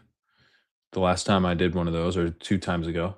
So it's not like we're totally out. It's more like this kind of happens. This is always going to happen with someone where you're lower than the market, then the market ends up being correct compared to you on that initial take, and then you adjust as you should, but then the price changes. And I think that's kind of what's happened with T-Ferg, where if you have a bunch of early T-Ferg, that's looking pretty good, but the price has risen, pretty substantially, and that makes it harder to kind of catch up. Because I think like we thought, like, yeah, we're probably too low, but it's not like, oh my god, we're way too low kind of thing. But yeah, video evidence looking like it's likely for Jacobs, which is, I think, gonna lead to a suspension most likely, and probably a 6-gamer if it is what the video, what they're saying it is. If that's right, then we're probably looking at a 6-gamer, I would guess. But yeah, we have that. Part of the reason I was waiting to start a draft with Davis, who then we ran out of time to actually do one, was that the guys have been furiously updating the Sims, and we're good to go with all the Jacob stuff in there. So this draft, when it kicks off, we'll have our latest on Josh Jacobs in there. So here we are at 9 to 12. If anyone wants to jump in, 11 to 12. One more person, we can get this thing kicked off. All right. Court date November. Yeah, but exempt list is always a thing. So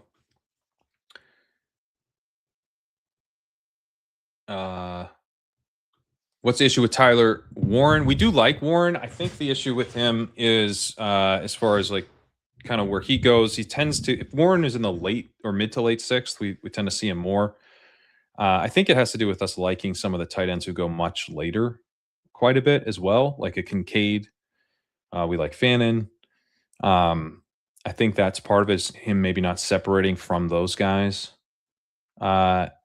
Like he does, there is a gap, but it's not like a massive, massive gap.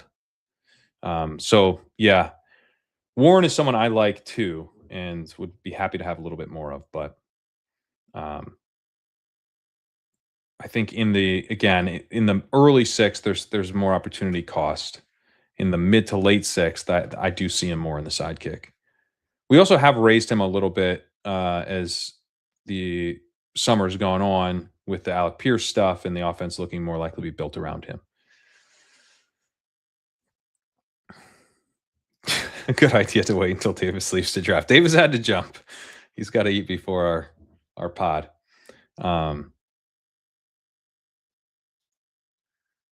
Yeah, we'll see with the video. I think is very much a key part of the potential suspension here. Do I think Keenan Allen's lack of signing is a testament to Warren's? Do I think the Keenan Allen signing is a testament to Tyler Warren's health or lack thereof? I don't. I think it's a testament to Alec Pierce's potential to miss the beginning of the season, even though they are hoping he'll play in week one. He might not be fully himself, and I think it's a testament to their total lack of depth after Pierce and Josh Downs. I think it's more about Ashton Doolin, who they said nice things. They said, "Oh, it's because he's such a good special teamer. We can't have him play wide receiver." Which, if you're Doolin, you have to be like, "I'll play wide receiver. That makes more money than special teams." But no, Ashton, no, you're too good.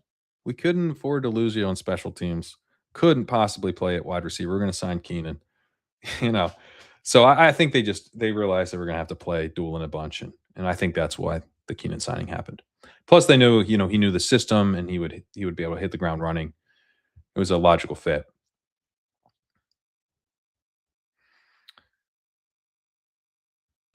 Do I think Waller makes the 53? It seems like he's going to make the 53. I did a 555 earlier today.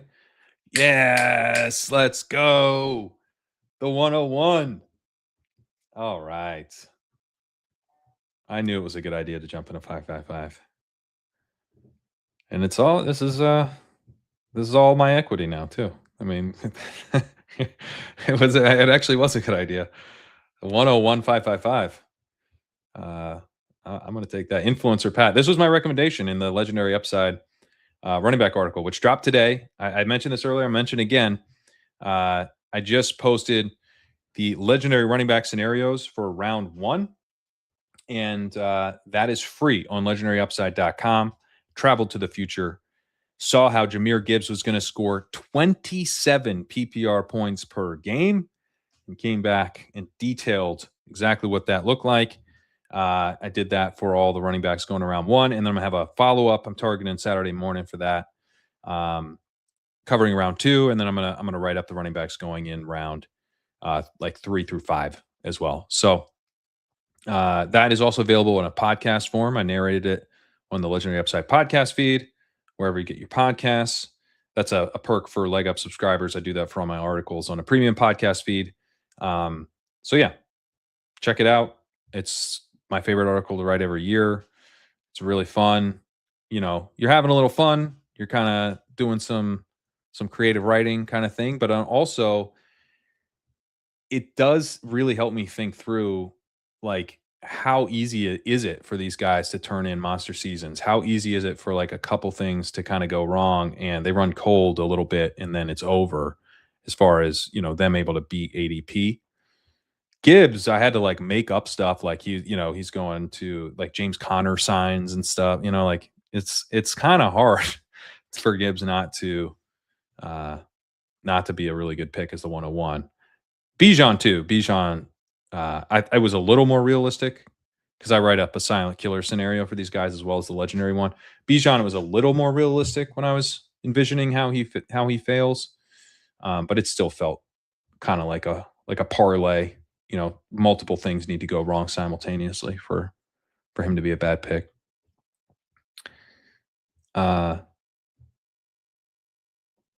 What percent chance do you think Gibbs is the guy who breaks the year? I mean, one thing I would say is that Bijan's such a strong pick that it could be one of those things where you just have, like, there's going to be some guy, maybe DeAndre Swift or Montgomery, maybe. It would be funny, like Montgomery might have just some absurd advance rate because he's paired with Gibbs and Bijan, but like only he like scores like 12 points a game and has a 25% advance rate. Like I could see those guys just completely dominating the rest of the first round. So I think that would be one of the, if I was going to say below 25% for Gibbs, it would be partly because there could easily be like two truly legendary seasons at running back, which would, and since they're going right next to each other, it would make they both come with very high opportunity cost and similar kinds of builds that it would really then start to be more about the randomness of who scores points in which weeks. Can you please talk Charbonnet? He's my highest owned guy on DK. ADP seems low for him when he comes back. Yeah, I mean, I don't think with Charbonnet you're getting a guy who, I know that there's been talk about him playing earlier than initially expected, which is nice, but you do have him at the very least, not being himself for a while probably, and then potentially missing a good chunk of games, and then you also have them having spent a first round pick on a running back. And so, yeah, it just the whole it feels thin in a few different ways to me, where you need him to be the guy he was last year. You need Price not to be very good. You need his recovery to be, ahead of schedule. Just given how late his injury was, you look at kind of the comps of those types of players. It's both in getting back on the field and then returning to the previous level of play. I'm worried about what that looks like, until pretty much the end of the season. And so, if he's not himself, they may have, Price has plenty of time to establish himself. They might have Halani in kind of an Ngumbawale type role that now he's got to displace him out of, which, he probably would, but it just, there's kind of you're taking on a lot of risk, and I don't see like a really clear path to upside outside of Price getting hurt. That's kind of the Charbonnet thing for me. It has been more bullish than I expected as far as the recovery timeline, so I'll give you that. What if Gibbs is just LT crossed with CMC crossed with Barry Sanders? I think he might be kind of like new Kamara. That's how I've been thinking of him. But in just a really high-powered and aggressive offense, could be pretty fun. All right, so we got Neighbors, we got Collins, Pickens here at the top, McBride, Rashi Rice. Happy with any? Oh, Genty as well. What was the Let's look at this Genty news.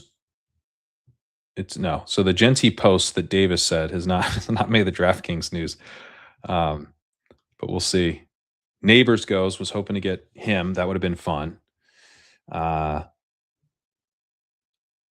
then Pickens, Rashi, McBride.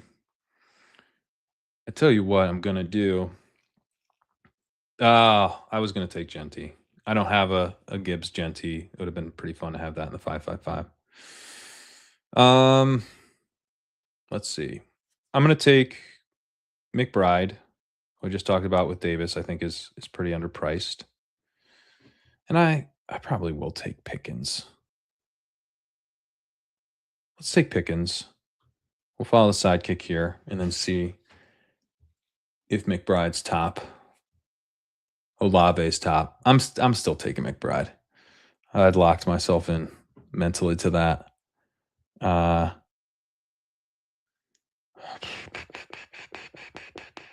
Yeah, I'm taking McBride. Gibbs, Pickens, McBride. Pretty fun. Man, I would have liked Genty there. That would have been fun. Most optimal Gibbs team through 5 rounds within reason would be. I mean, you know what would be really fun would be. I don't know if this is within reason, but if you could go Gibbs, Genty, Bowers, that would be pretty sweet. And then you get Burden and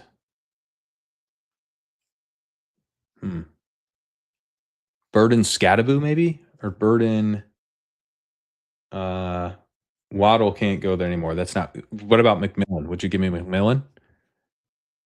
Tedero, McMillan, and Burden at the 4-5. McMillan doesn't really get that late, but it can happen. Yeah. I've been pretty unreasonable there, I'd say. but that's what I would dream on. James Cook was better on every level last year than Bijan. Not as a pass catcher, my guy. That's incorrect. Does Bijan still look like a genie? I don't know what you mean. Let's see. Hampton over Travion is wild. I'm not in on Hampton, but I don't think. Did Travion go? Are you commenting on something that happened? No, I don't know.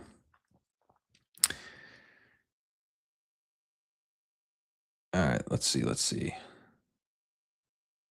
Why is leg up generally a little low on Olave? I don't see him top guy too often. Well, he was top guy there.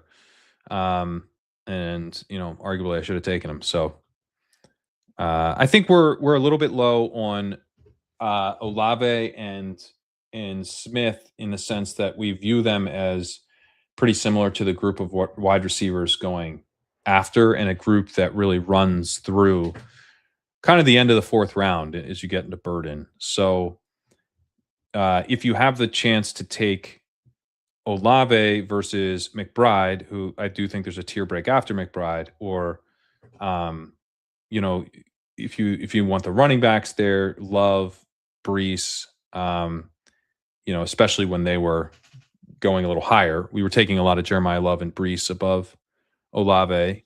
Brees has fallen quite a bit since. But yeah, and then we like guys like Pickens, Collins, any of those guys who fall, Rice as well, generally above Olave. Not always, as you saw there. The Sidekick had Olave top recommendation with Gibbs and Pickens as the start. So it's more about I think he has trouble consistently being ahead of guys like McBride, but it can happen. So it's not like a guy that we're completely out on. Just not someone we're super excited about relative to the other options. I've actually been getting a lot of T-Mac at the 4-5 turn. Okay, yeah. So that's what I'm saying. Maybe that's the not unreasonable of me.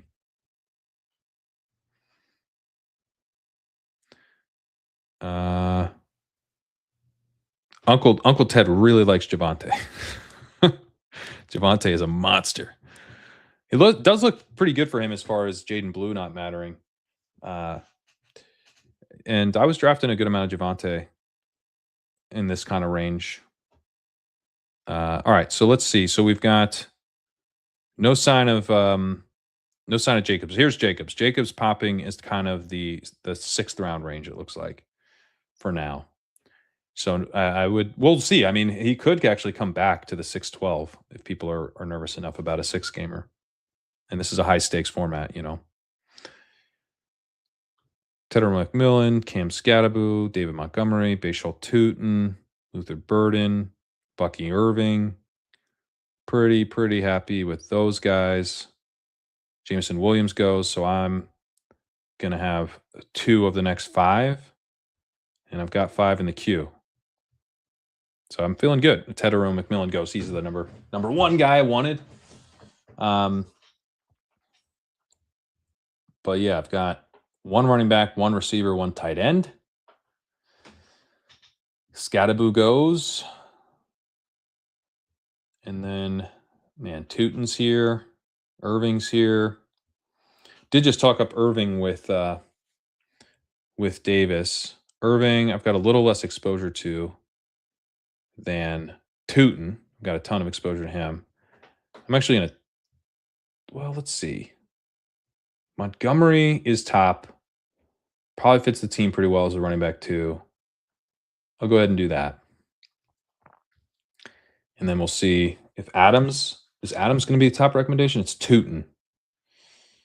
I've got like literally twice the dollars on Tootin than Irving with a similar overall percent. So I'm going to go Irving here. Even that out a tad.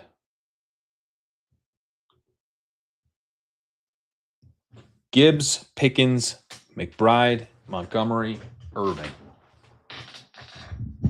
Could be good.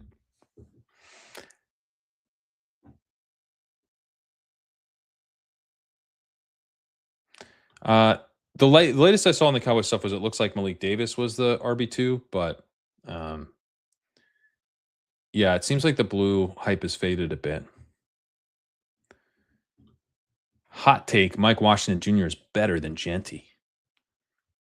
Uncle Ted's having fun, you know? It's Thursday afternoon. You're having a little fun.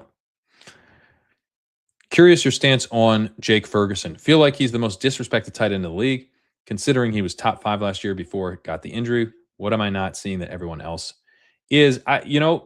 We like Ferguson. We like Ferguson, and this is one of the reasons that I really do think a sim-based process is pretty powerful, is that I don't like Jake Ferguson. Like when I think through if you had me put together rankings, or put together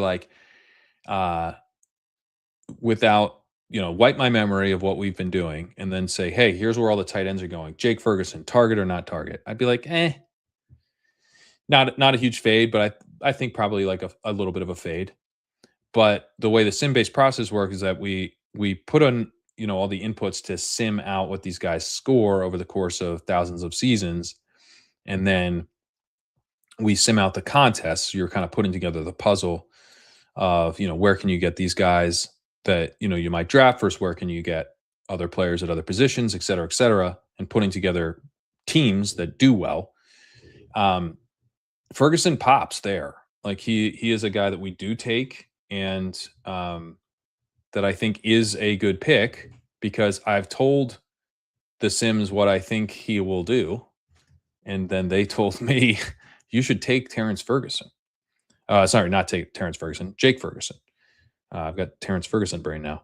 But yeah, I'm at 14% Jake Ferguson, so I do take him. I like in a vacuum, I think Kincaid is more fun to click. I think Kelsey's more fun to click.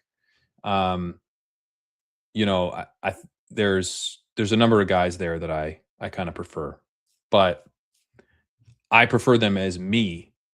And I think the Sidekick does a better job of, taking the information about what I think will happen in the NFL season and then helping me determine what the best picks are on a given team. And we get Jake Ferguson, as I was saying, at a pretty good clip. So I don't think you're wrong. I think he's on a good offense. He's super locked in as the tight end there. I don't think he's great, but he's not bad. The Flournoy stuff, I mean, I think Flournoy is the wide receiver 3 very clearly, but I'm not convinced that he's some needle moving player. And I think Ferguson has a good chance to be the number 3 target on that team ahead of Flournoy. And if not, I don't think he's going to be like dusted by Flournoy either. So yeah, I'm generally with you. I think Ferguson's a good clip. Would you trade Lloyd for Bill? I'd rather have Bill. Jacobs is going to likely get suspended, but he'll play. First of all, he might not get suspended this year, depending on how the NFL decides to play it, because they could let the legal process play out, and he could, depending on what happens with the video, he could push this to next year. With video, I think that's more unlikely that he does face a suspension, but it's probably on the more like if video comes out and the NFL acts quickly, then we're looking at a suspension in the early part of the season.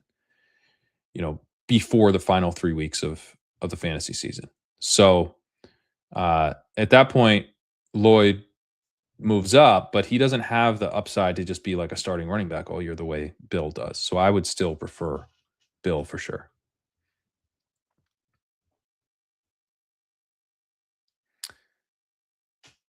Vele versus Lance while Tyson is out. It seems like they like Vele. Lance was getting some run, but Vele wasn't playing. When I saw, that Lance was operating as like the wide receiver 2, there was a report of that, but it wasn't. It was with Olave and Vele out. So I think Lance is kind of intriguing. Like I have my eye on him, but I think right now I'm thinking it's Vele. Especially because we're talking about the beginning of the season. Like who can hit the ground running, and Vele was in the system last year, and they talked about how they probably weren't using him enough. So yeah, I would be Vele there. Drake May, baby. Let's go. No, not quibbling with the sidekick on that one. I'll tell you that. And then we got DK Metcalf and Tucker Kraft. Interesting. I think the wide receiver 2 is just kind of hard to pass up on here. And I have not taken Metcalf in a 5-5-5. So let's go ahead and get that done. Go with the sidekick there. So far, my IKBs were 2 McBride over Olave and 2 Bucky over Tootin, which, atypical for me to IKB off of Tootin. I love taking Tootin in the 5th, but Bucky trying to get a little bit more even with on the high stakes stuff. Barkley sucked balls last year. Pure volume play only. Hey, Ted, did you watch any football in 2024 by chance? Because last year, if Uncle Ted's first year watching football was last year, that would also explain the Javonte take. So that's now a serious question. Was last year your first year watching football? How do you only have $75 of Metcalf? I seem to get him quite a lot. I don't. I'm about halfway through the flagship. I need to get way more of the flagship in. So if I'm like 3 over 75, yeah. So I'm about 4% Metcalf on Underdog, or sorry, on DraftKings. Let me check Underdog. I'm at 7% there. Yeah, I get him some, but not a ton. Ted, 2024 was a long time ago for a running back, brother.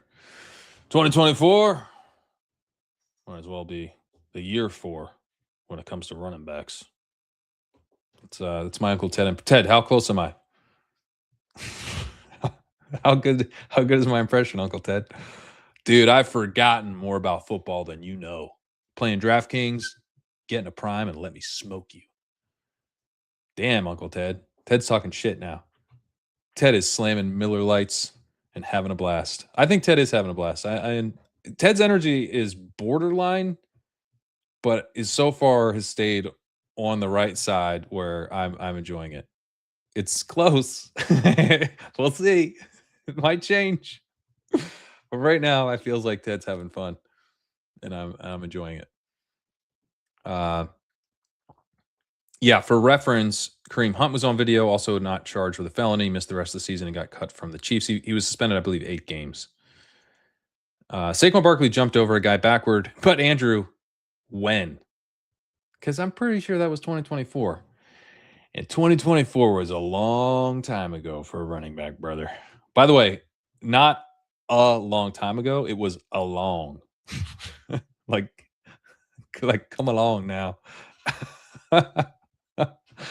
It was a long time. Oh, man. Ted, am I close? Ted's not telling me if I'm close or not, so I'm assuming I'm dead on. I was a top 150 player in prime time last year. Okay, Uncle Ted, Shady's taking you up on this. He's been waiting in the luxury box for days. Come play. You can scoop Shady's action.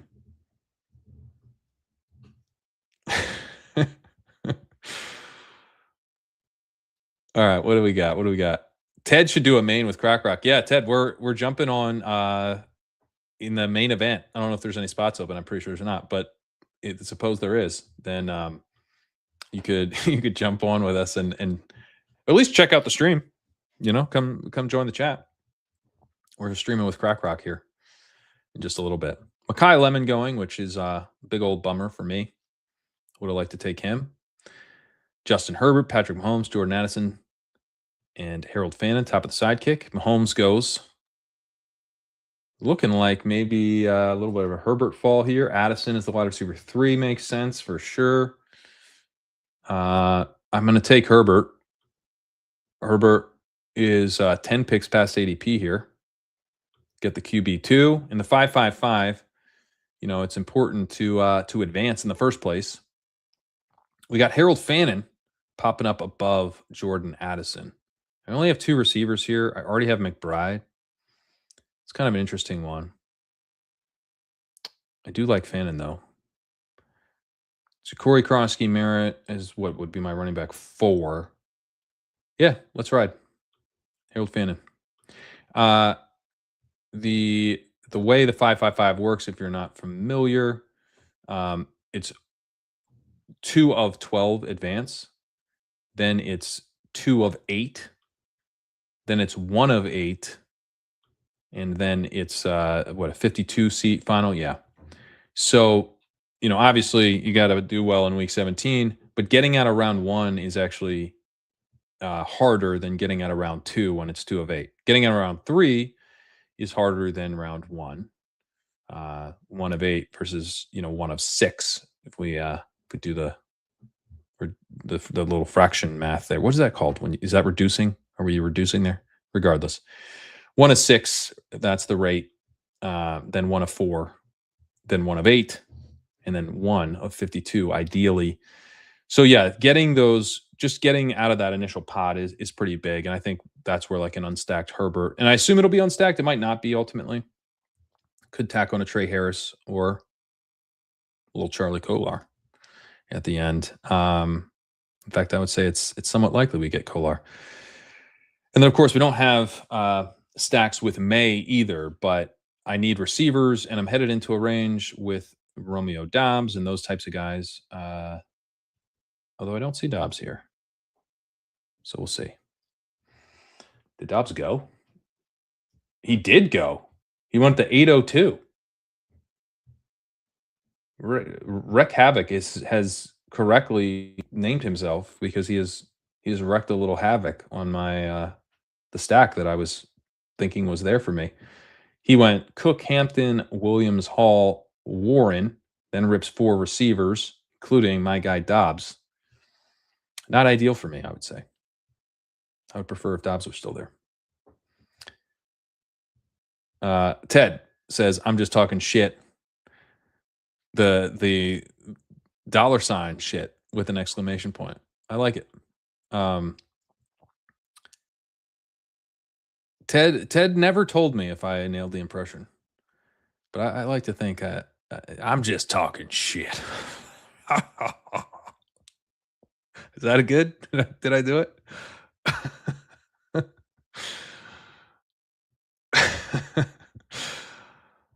All right. Yeah, the chat that you've won over the chat, Ted. You have to say, you know, you've come in here borderline belligerent, but you're older than me. Okay, all right. We'll see, Uncle Ted. What's the uncle for? I've been picturing you as like a 62. You know, Uncle Ted. That's the handle of a 62-year-old Ted. Ted is the guy who wins his home league every year, and his league mates get pissed. Yeah, that does sound good. That does sound right. Oh, Ted Williams is the GOAT. Okay. I like Ted Williams as well. Ted Williams from San Diego. There's Ted Williams Field down the street. We walked to the field the other day, not realizing that it's a field named after where he played baseball as a youth. Ted Williams. Pretty cool.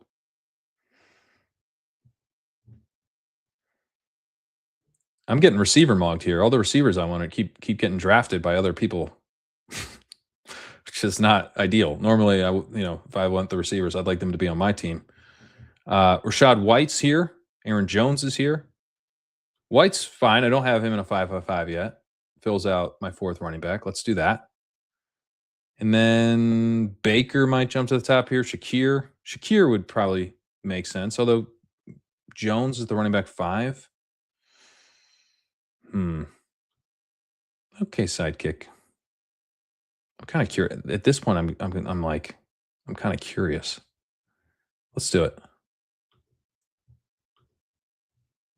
You know what? I tell you what, Olave would have made this team a little more comfy with the way the receivers going. I'm scooping running back points. No one can stop me.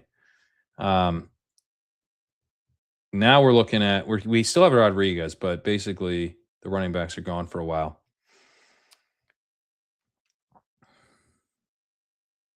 Pat, you know you have to start 3 wide receivers, right?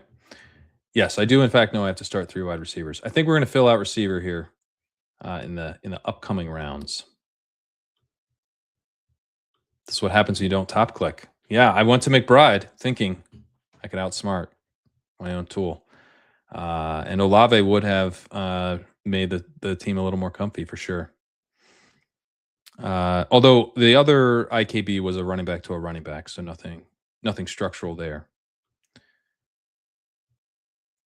Let's see. Uncle Ted and Father Pat. I am a father, and I've got a 2-year-old, but Father Pat sounds too Catholic, which is I am. I was raised Catholic, so I guess that makes sense. But I'm not a priest, so I'm not Father Pat. I'm not a priest. Shakir goes. A little bit of a bummer. Do like him. We've got Chris Rodriguez popping here, Keaton Mitchell, Tyler Algier. So there are some more running backs. I think mostly because the receivers keep getting drafted. And if the receivers get drafted, then there aren't receivers to draft.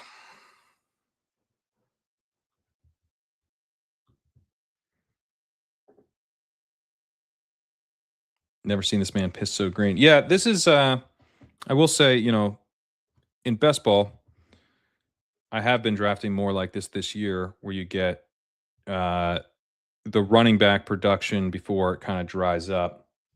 And you don't have to take just total dart throws. What else? I think 2 things are happening here. One is I'm getting those types of builds. I guess I don't need these in anymore. I'm getting those types of builds, but then I'm also having people take the receivers that I want. So, coming back to me, Mekhi Lemon, I would have taken him for sure at the 8-9 turn. He's gone. Xavier Worthy, I imagine, would have been the pick for me. Had he made it back, he doesn't. Pittman, Concepcion, for sure.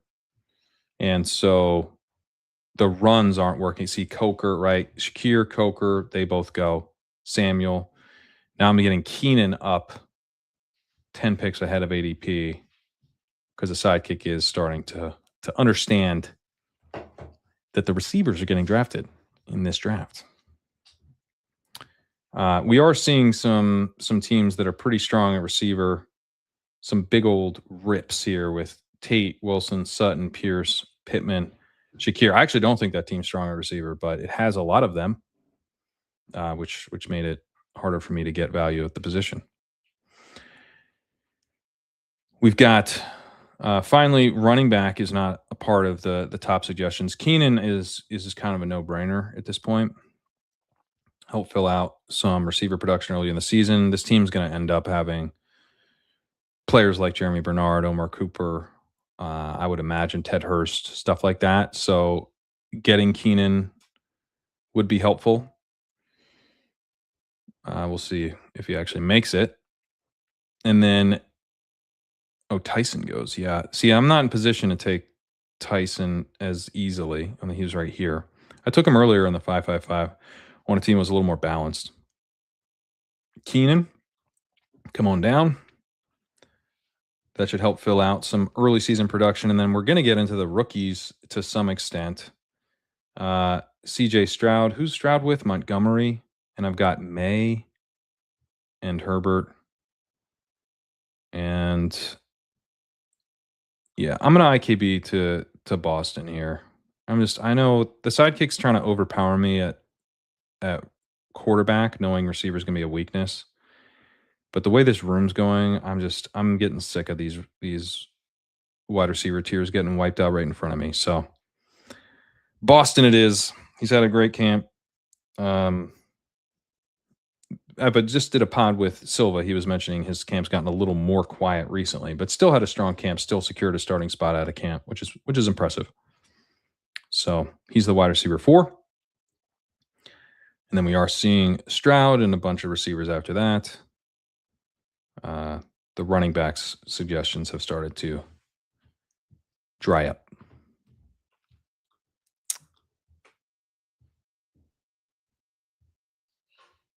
Do I think Najee bounces back in New York?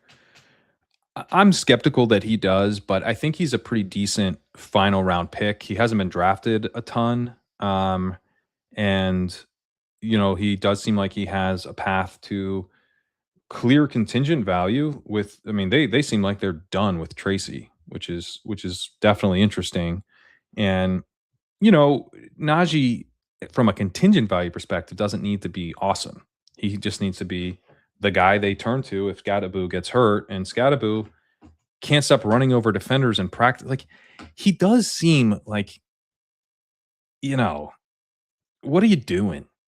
There is an element to the Scadaboo thing where it's charming, and then you're not sure, is it charming actually, or has this crossed the line? Is sort of similar to Uncle Ted, who asked this question. Ted, you've managed to stay in the charming lane. Scadaboo had been in the charming lane, but it seems like, at least to the Giants players he's playing against, the charm is fading. Harbaugh called him an infectious disease, so I don't think he's feeling, the charisma very, very strongly from Scadaboo. And the dude, yeah, he takes a lot of hits. He's going to run really hard, and he's coming off a serious injury, so you could certainly see him potentially miss some time. And I think as a contingent value guy, and a guy that looks like he should have, that kind of running back 2 role for the Giants this year now, I think he's worth considering late. I don't think he'll be in the Sidekick yet. He's not quite yet in the Sidekick, but I bet we start talking about him when we get to, 17th, 18th round, that kind of range. I bet you will see him.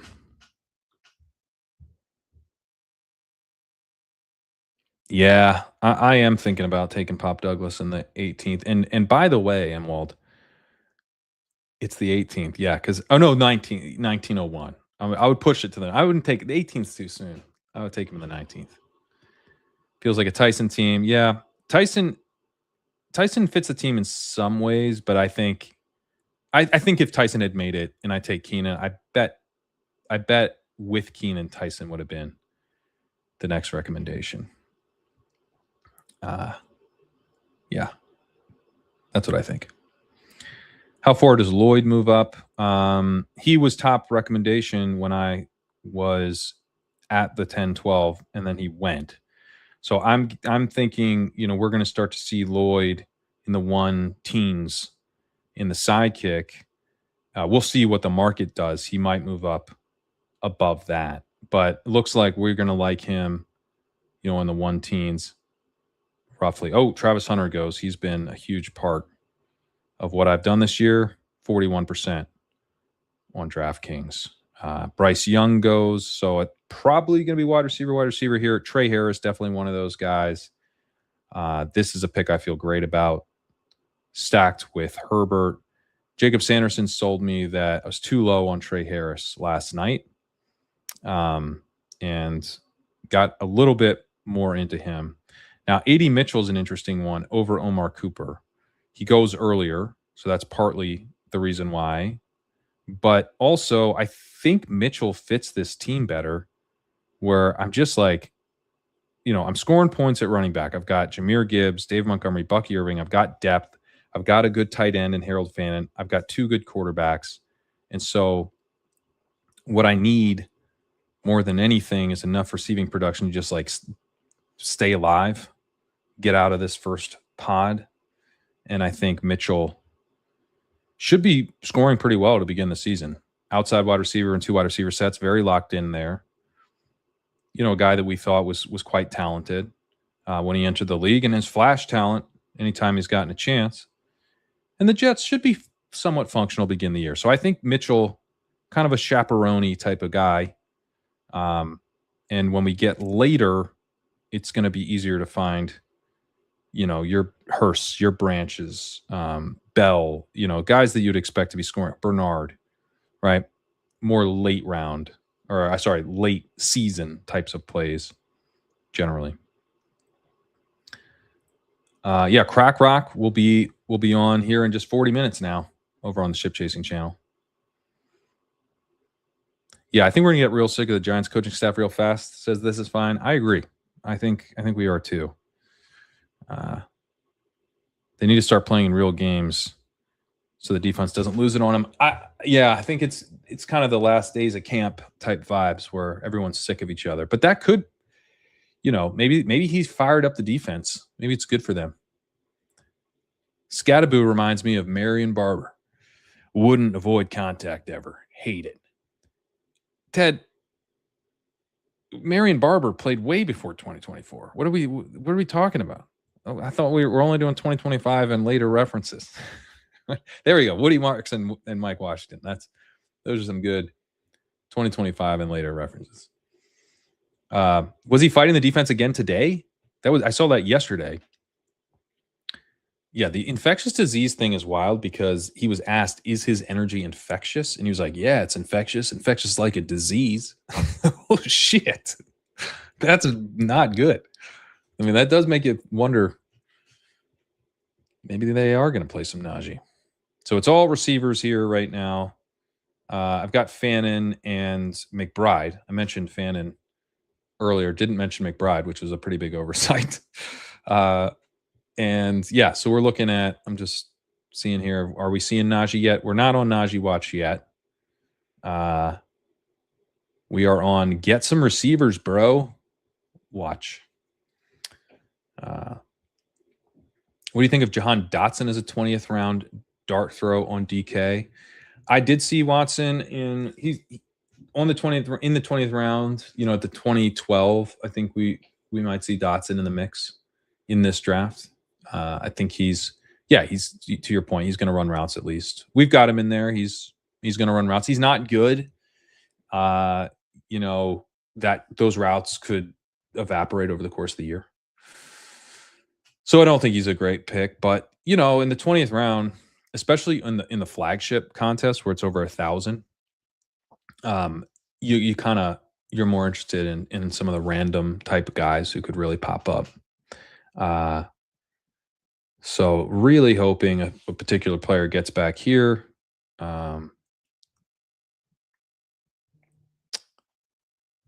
Let's see.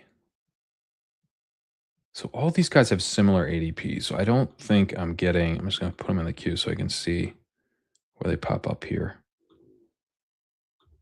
So Branch is the least likely to come back, it looks like. Then Ridley, then Bell, then Hurst. Hurst is the guy I want the most. I think he could have a role right out of the gate. He looks really quite good. I'm going to go ahead and take Hurst. I'm excited about him. I'm like almost irresponsibly excited about Ted Hurst at this point. And then we've got Calvin Ridley popping as kind of another chaperone type dude.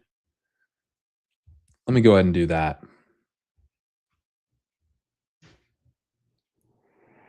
Is there any chance Chris Bell comes back, or is he not coming back? What's this news? I'm gonna take Bell. Oh, Ridley. The sidekick got its way. I just think Bell is going to keep moving up. And I only have one share of him. So that's why I tried to sneak him in under the wire there.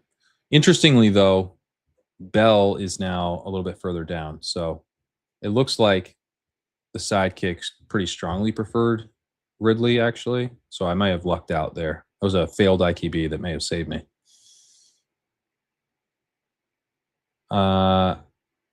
Ted, did you audition for So You Think You Can Tout?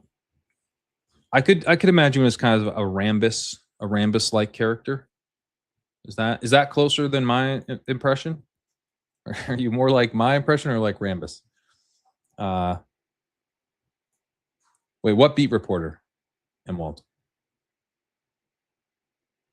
Why is Brees fallen so much? Is he out for a few games? He's not. He suffered an injury and doesn't look like it's particularly serious. And I think people, were a little nervous about that.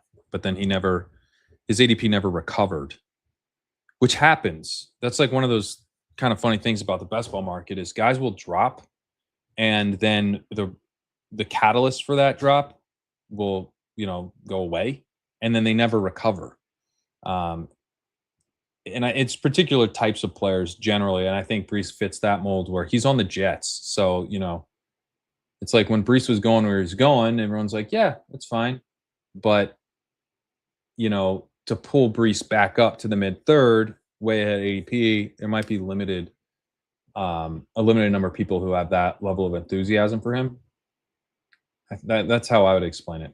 The same thing you could say is happening with ETN, right? ETN used to go in the early third, which I didn't love. But I do think he's a good pick in the fourth. And with Kamara, Kamara's got this knee injury, and I think he was already pretty washed to begin with. So shouldn't ETN be back up kind of where Kyron went? Probably. Like if he ever should have gone there, he should go there again. But yeah, I think maybe people just aren't that excited about him.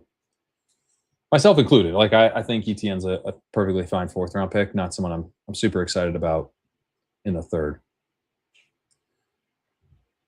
So stacking wise, we don't have anything with May. He's unstacked. But of course, we do have we may be getting close to that stack that was noted earlier in the stream. Although I don't see, did I get sniped on freaking Demario Douglas? No. Not yet. I probably will. Because I think I'm going to try to push him to 2012. Brennan Thompson's here.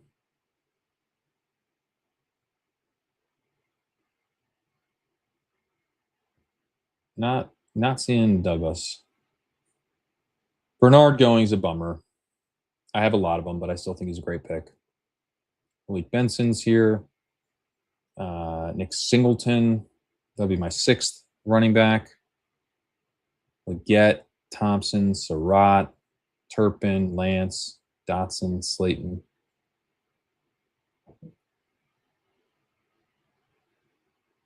Let's see.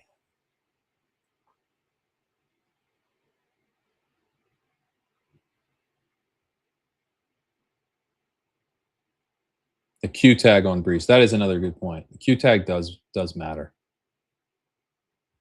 All right. We're going to take Charlie Kolar here for sure. Get that stacked up. And then, Xavier Leggett. I could see it. I think he's going to be there in the final round. Brennan Thompson is a stacked option. Why is Douglas not here? Did he go? I must have just missed him going. I'll take Leggett. Go with the kick. Where did DeMario go? Yeah, I've been thinking about DeMario. So he went at some point that I completely missed. Oh, here he goes. 17-11. And was this the Booty or the Dobbs team? This is the Dobbs team. So Wreck Havoc has been wreaking havoc. Took Dobbs, took DeMario. I don't have stacked May because of you, bud. But I do have stacked Herbert. Got him with Harris and Kolar.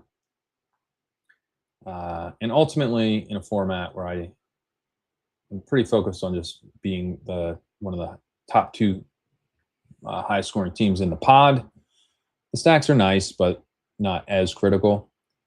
So yeah, Josh, remember when you said you've never seen me piss green so much? Well, here's some yellow for you. Keenan Allen, Denzel Boston, Trey Harris, Adonai Mitchell, Ted Hurst, Calvin Ridley, Charlie Kolar, Xavier Legette, and we're closing with a receiver here. Oh, Jahan Dotson. I mentioned he would be in the mix. Maybe not the top suggestion, but in the mix. Here he is. Eli Raritan a little further down. I think he's probably unnecessary with McBride, Fannin, and Kolar, but a guy we do like. So yeah.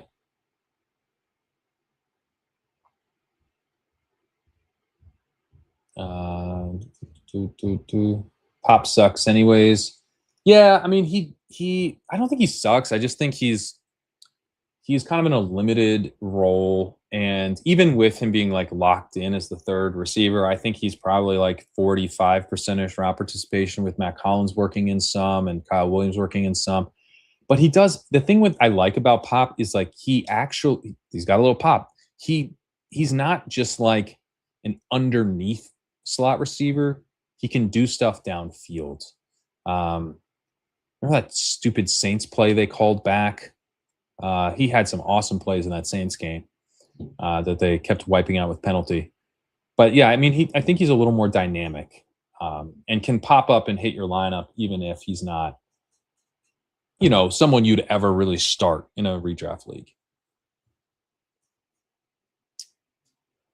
Oh, check for DK promos. Looks like some people got some DK promos. It's pretty cool.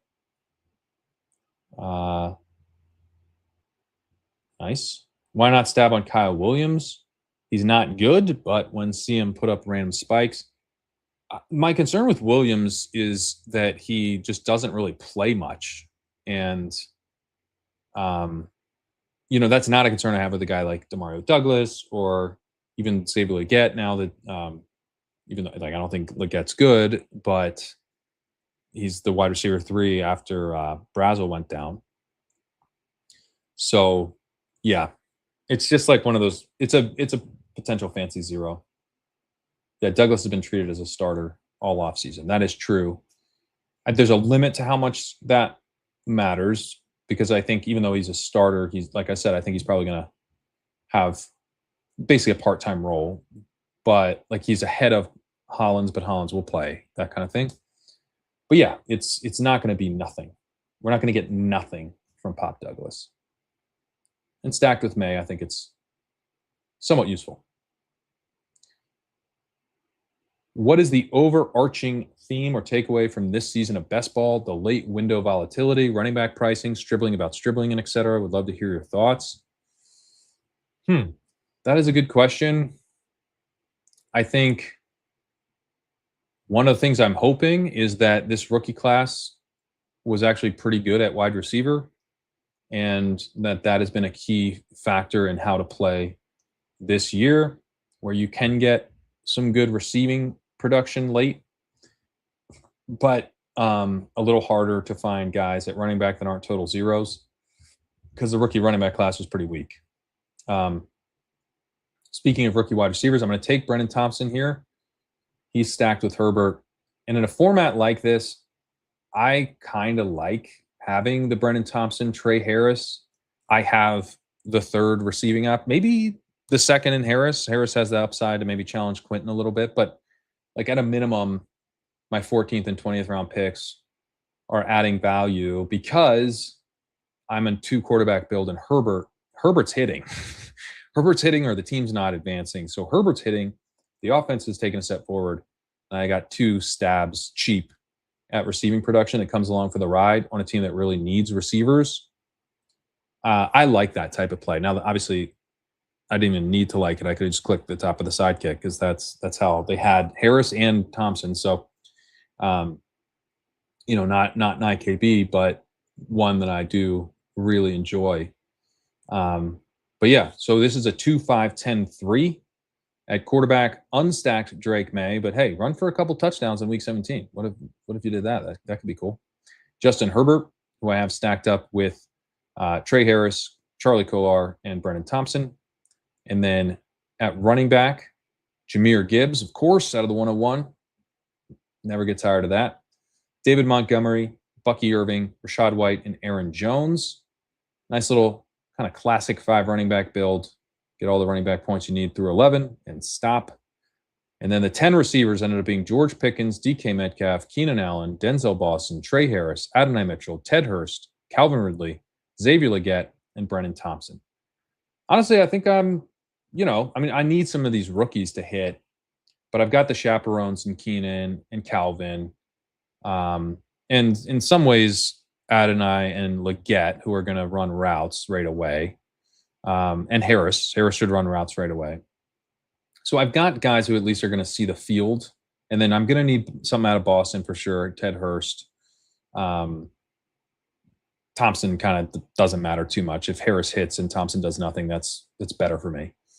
But yeah, I've got I need Pickens and Metcalf to be dudes. And then I'm betting on some of these rookies to help my team along. But of course, the hero here is Jahmyr Gibbs. Score 27, as I wrote up this morning, that he quite plausibly could get to, and this team will be doing pretty good, especially if Trey McBride beats his ADP the way I think he can. As a truly elite tight end, who I took in the 3rd round. But I'm going to get out of here. I'm going to grab a bite to eat before the stream with Crack Rock. That'll be over on the Ship Chasing channel at 4. Appreciate you guys watching. Let's take a look where Jacobs went. We talked about where Lloyd went. He was in the 1 teens. Where did he go? Right when I took Rashad White. Yeah, he went at 118. And then Jacobs was, I believe, in the 6th round. Yeah, 605. And he was top of the Sidekick when he went. So, had he gotten all the way back to the 612, we would have seen him as a good pick there. But I'm thinking we're looking at Jacobs maybe in this 5-6 turn range, where you're probably, you're eating a big suspension there a good amount of the time, but he has the potential to score really well, outscore the running backs in that range. But we'll see. I mean, this is one draft. This is also the 555. Different tournaments are different. So we'll see. Kind of early going on the new Jacobs price. Looks like maybe 6th this round range. More data to follow. See you over in half an hour at Ship Chasing. Thanks again for watching. Later.